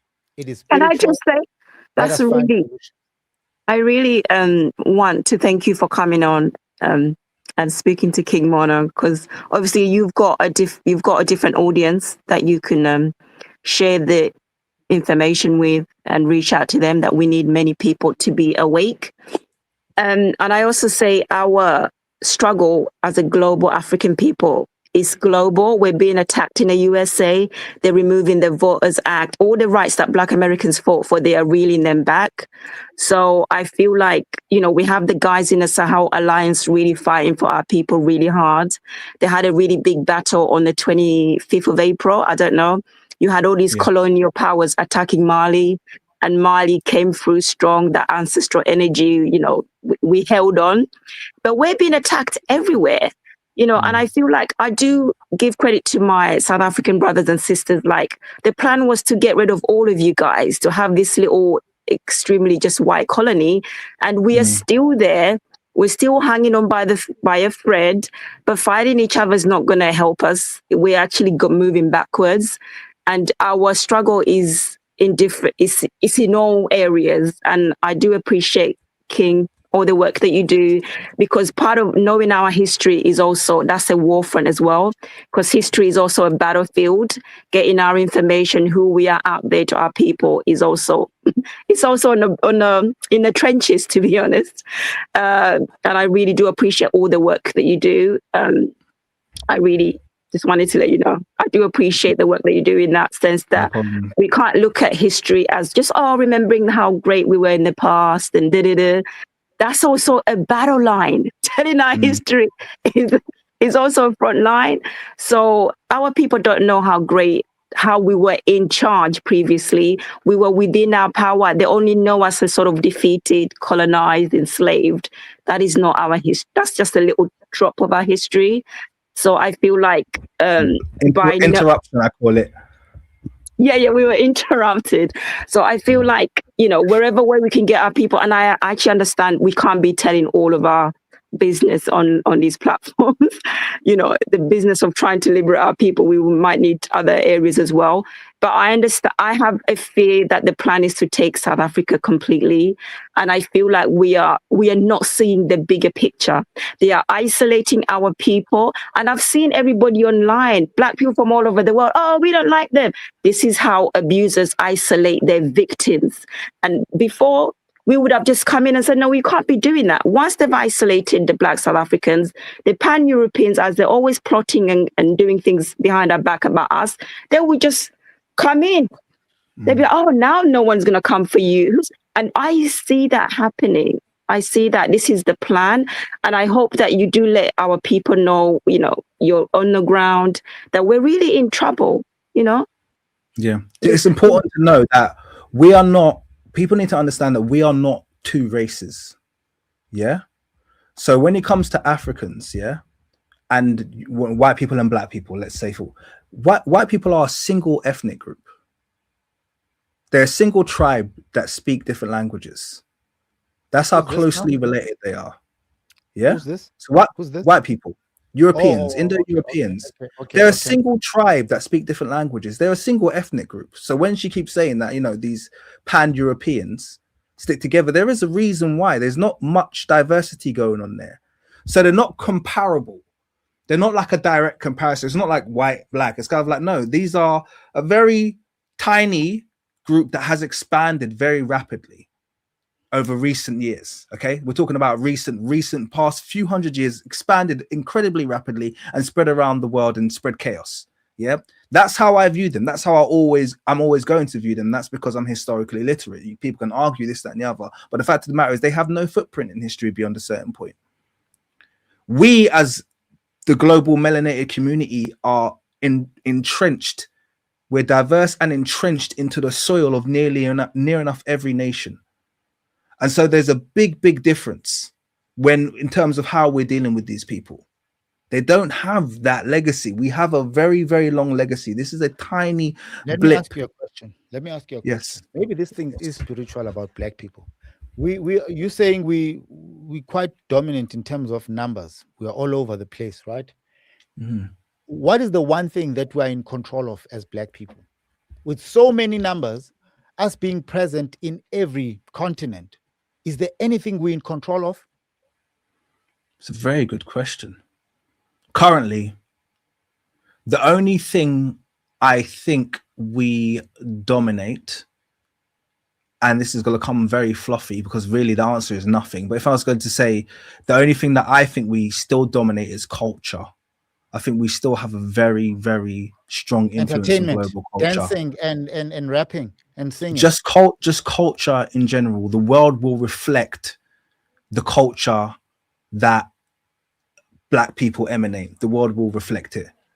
We don't realize it, and we allow. The thing is, the deep thing is, let me just to land that. The deep thing is that we've allowed them to infiltrate, but they control us through culture as well. That's the sad thing. So things like you said, music, entertainment, language, the way language is expressed, food, drink, we control that. So we are the creators of that, but we've allowed that to be infiltrated as well. And the problem is we have this overriding system of capitalism where people can be controlled and basically influenced to do things with things that are bad to us through the culture.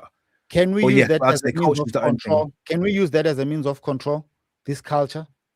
No, I think we need to. I think we need to benefit us in a tangible way where it can uplift our people to higher echelons of social strata.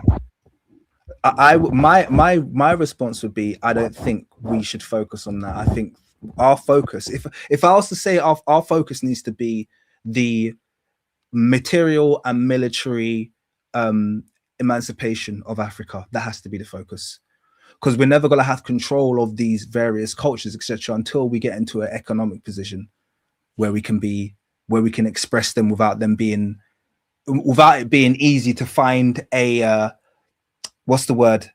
collaborator, a colluder.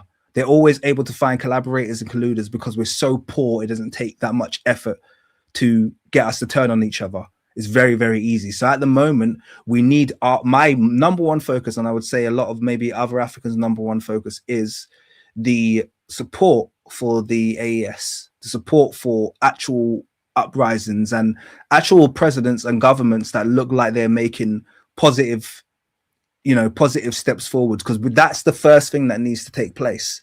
I'm like you when it comes to Nigeria. I don't speak positively about Nigeria on this channel. Okay, at the moment I'm very much not a fan of our current leader. And I've got many videos. Kagame. I wanted to ask Liz about Kagame too, but I won't. It's fine. Yeah. Because I would be interested actually to have that conversation with Liz, because I'm not a Kagame fan. And we might have these leaders like Traore, Kagame, But let's look at Kagame. He's been in power since what, 90 something?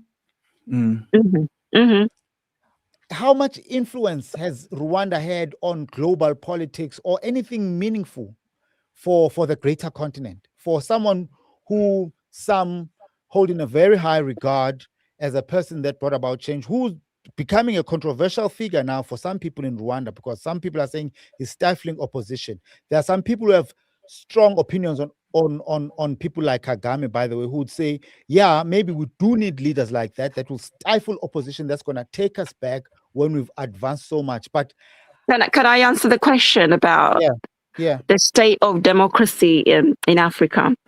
I just wanted to bring to the attention, I wanted to kind of just highlight that when these European nations were developing, America and so on, they were not democratic.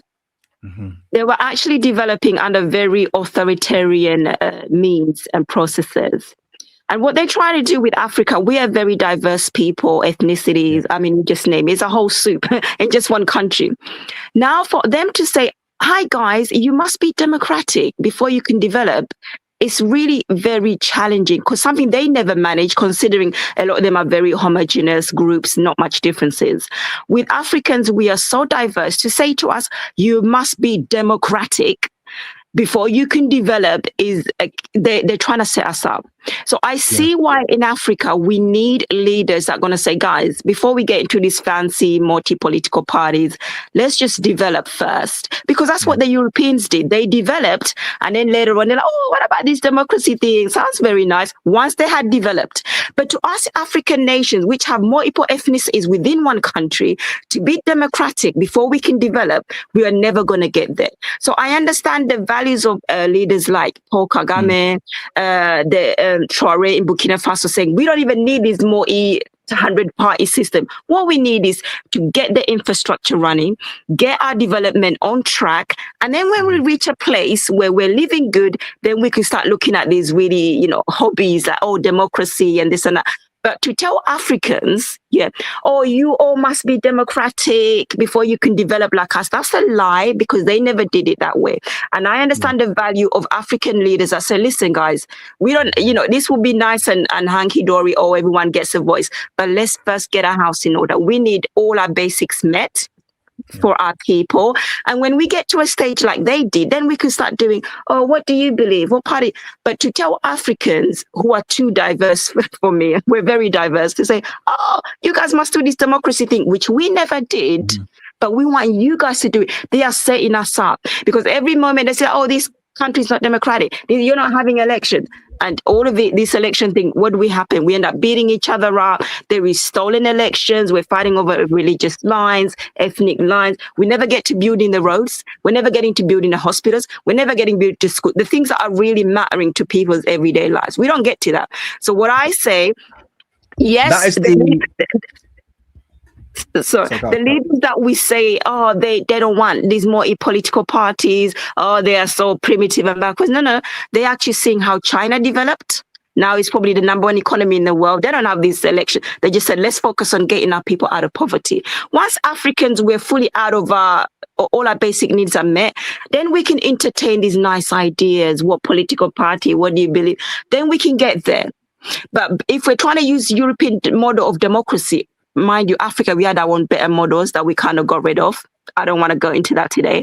But if we're going to follow the European model, let's get our house in order first. And anyone that comes, whether he's a dictator, I don't care. I want us to have our basic needs met, and then we can look at other things.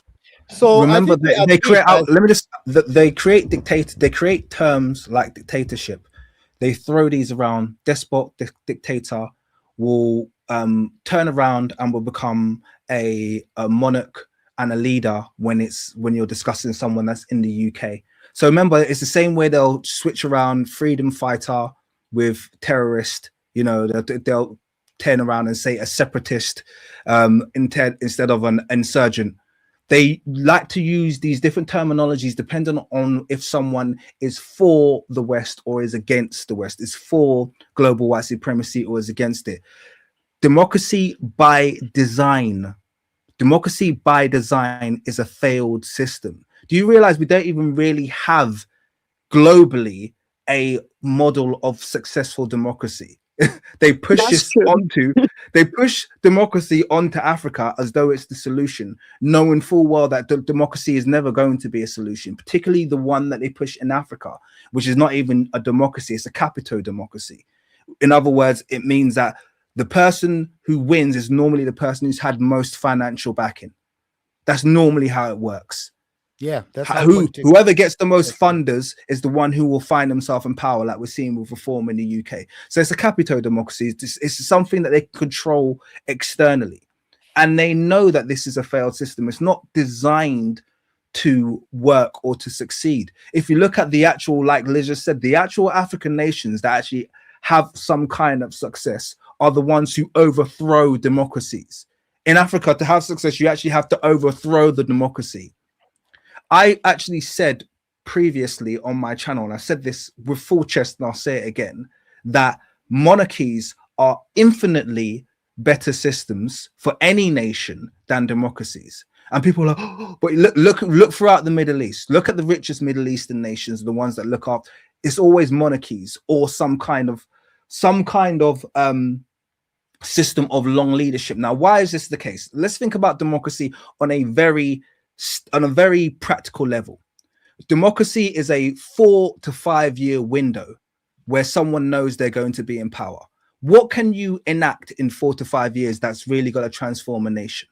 Very little. So what do people do? They come in and they clean up shop. They set themselves up. They set their people up for the future, and then they skedaddle, particularly when you look inside nations that are multi-ethnic. In a multi-ethnic nation where you're one of 100 ethnic groups or one of 50 ethnic groups, a lot of people will come in and their desire will be, well, in this 4 to 5 years, I'm going to make sure that we are sorted out. And then they leave. They loot the treasury. That's what happens when you have a monarchy. And this is why monarchies were sought out. They were hunted down. They were killed. And by the way, that's what happened in Rwanda that a lot of people miss the fact. And this is one of the reasons why I'm not a fan of Kagame. Yeah, and in Cameroon, yes. So this is why I'm not a fan of Kagame, because during the alleged whatever, you know what it was, that thing, you had the actual leaders deposed, Kagame put in place, but then also during that same time, the Rwandan royal family or the remainder of the Rwandan royal family were unalived during that time. So there was a lot going on in that period. But the reason why a monarchy is a much more preferable system of governance is because the bloodline or the people who are tied to leadership, it's literally their job to make sure the people are happy. Because if the people within your nation are unhappy, they will uprise and there'll be a revolution. So you can't come in and loot. There's no benefit to a monarch of looting the treasury. There's no benefit to that, because if it's your intention for your son to be in the king, then you need to leave the nation in a place where everyone's happy and they all support the monarchy. England understands that. Most nations with monarchs understand that.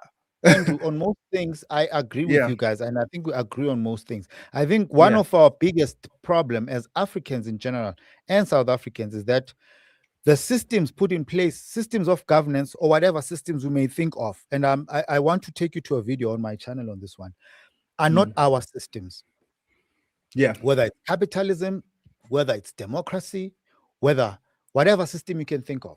And I think we as Africans need to go back to the drawing board and develop our own systems. And I'm hoping this will be my parting shot, but I sent you a private message here on the chats, Andrew. Please check it out. If you can't find that video, I can play the audio because I've got it open on my side. And it speaks to what Liz just said. It speaks to what you have just said. Okay. Do you think you're going to be able to find it? Yeah, I'll find it. Cool. So no, that's what I'm saying. It speaks to our systems which we are not following anymore, or which we have not developed. And we have been colonized to such an extent that our colonizers have put their systems of governance in place, their systems of control in place, and that's what's controlling us. Knowledge. And I always say, guys, we will come back. I always say this when I talk to my friends about politics. We always talk about politics. when we have braais, barbecues, we talk about politics. And for me, it's exhausting. Yeah, that's the one. For me, it's exhausting because we'll be back in 5 years talking about our problems. We need to go past that. We need to seek solution to our problems. Please play this thing. And I'm hoping you can say bye-bye because I need to go home. I'm hungry. Yeah. And I'm tired now. You know, the longest live stream I've done was 5 hours. And after that, I thought I would never do anything beyond 3 hours. But it was a fun engagement. Thank you, Sister Liz. I truly appreciate your vibrance, your fire. I'm gonna join these live streams to listen to what you guys say, but I might get bored because you seem to agree with a lot of my thoughts. I might have not come across like that today, but I would want people who would challenge me to see things differently. And unfortunately, it looks like you guys agree with a lot of the things I think and the things I say when I'm not on this platform. Thank you for coming. Yeah, agree. Here's the problem. The people who are disagreeing in the chat are too cowardly to come on to speak, which makes me think they're just trolls. They might not Some even of them be are from my channel, RBW, who is very rude. And I always call you out, RBW. Come on, man, please. I blocked RBW. They got no manners. Let's be a bit civilized. No, I'm used and we need to have thick skin, bro. When we're on this no, you can have thick skin, but you can have thick skin, but I just don't tolerate disrespect. I always say, people, you can disagree with me, you can say whatever you like, but when I start hearing people talking that talk, which I know face to face I would be likely to strike you, I'll just block you, because I'm not gonna tolerate disrespect. It's just me. Like, be respectful, disagree, but respectfully. Right? This is the guy I was telling you about. Check him out. Maponga has a lot of powerful things. I know him. Now that I see him, I know him. I just wasn't sure the name, but I'm gonna play now. Liz, you were fire, by the way. You came in with the you were probably the one of the best guests I had. So superb job there, yeah. Oh, thank you, King. Thank you so much for all the work you do. And Dinano, you were saying about solutions. King's working on a solution. He's working on actually revealing our history, which is another battlefront, which is part of the solution. I know sometimes we're looking for the big, massive things that are getting done, but we're doing, he's doing. And I'm sure you're also doing on your platform as well. Come together. Someone is saying this has been an amazing life. Appreciate you, Liz. To come together as Africans. Thank you. Beyond working in silos, we need to come together, guys. Thank you, Liz. I truly enjoyed your input. Likewise. Thank you very much for that, Liz. Appreciate that. Knowledge of our history and our past will give us knowledge of our enemies in the present and be able to forge a new future for ourselves. The talking that you are talking about is happening because people have not yet understood what needs to be changed. We need to change the systems of governance. We need to change the curriculums of education. We need to change our agriculture and the quality of food that we're eating. We need to change our business and economics and own means of production. We need to change our entertainment and our sports. We need to change our health and our technology. Ultimately, we need to change our spirituality. These 7 steps that I've given you must be a daily routine. When you look at your plate of food, you must see colonization. When you look at the tablets that you're drinking, you must see colonization. When you are going to the bank, you must see colonization. And until another generation comes that understands how the colonial system was structured, we'll keep on fighting and exchanging hyenas with foxes and wondering why the sheep keep on disappearing. Nice. Superb. I think that's a really good way to close out, guys. I've had a fantastic live stream here. Brother Dinano, did you want to share any last thoughts before I close this one out? I think Maponga closed it off very well. We need to change. Appreciate it. I appreciate you coming on once again. You've been very much the proxy for South Africa here. But you held it down superbly well. So I appreciate that. Once again, shout out to Liz and everybody who's joined and who's left chat and comments. There's too many of you. You guys know, if I start reading out names now, I don't think I'm going to get to the end. So just know that I know you, I know who you are, and I appreciate the comments, I appreciate the feedback, I appreciate the support that you show for this channel. And I think on that note, we're gonna wrap it up and call it a day. So have a fantastic day, the rest of you. Brother Andrew. Thank you very much. Thank you, guys. Keep doing what you're doing. Thank you, Liz. Thank you, brother. Thank you, everyone on the chats. Bye all. Thank you. Bye-bye. Bye-bye. It's so good.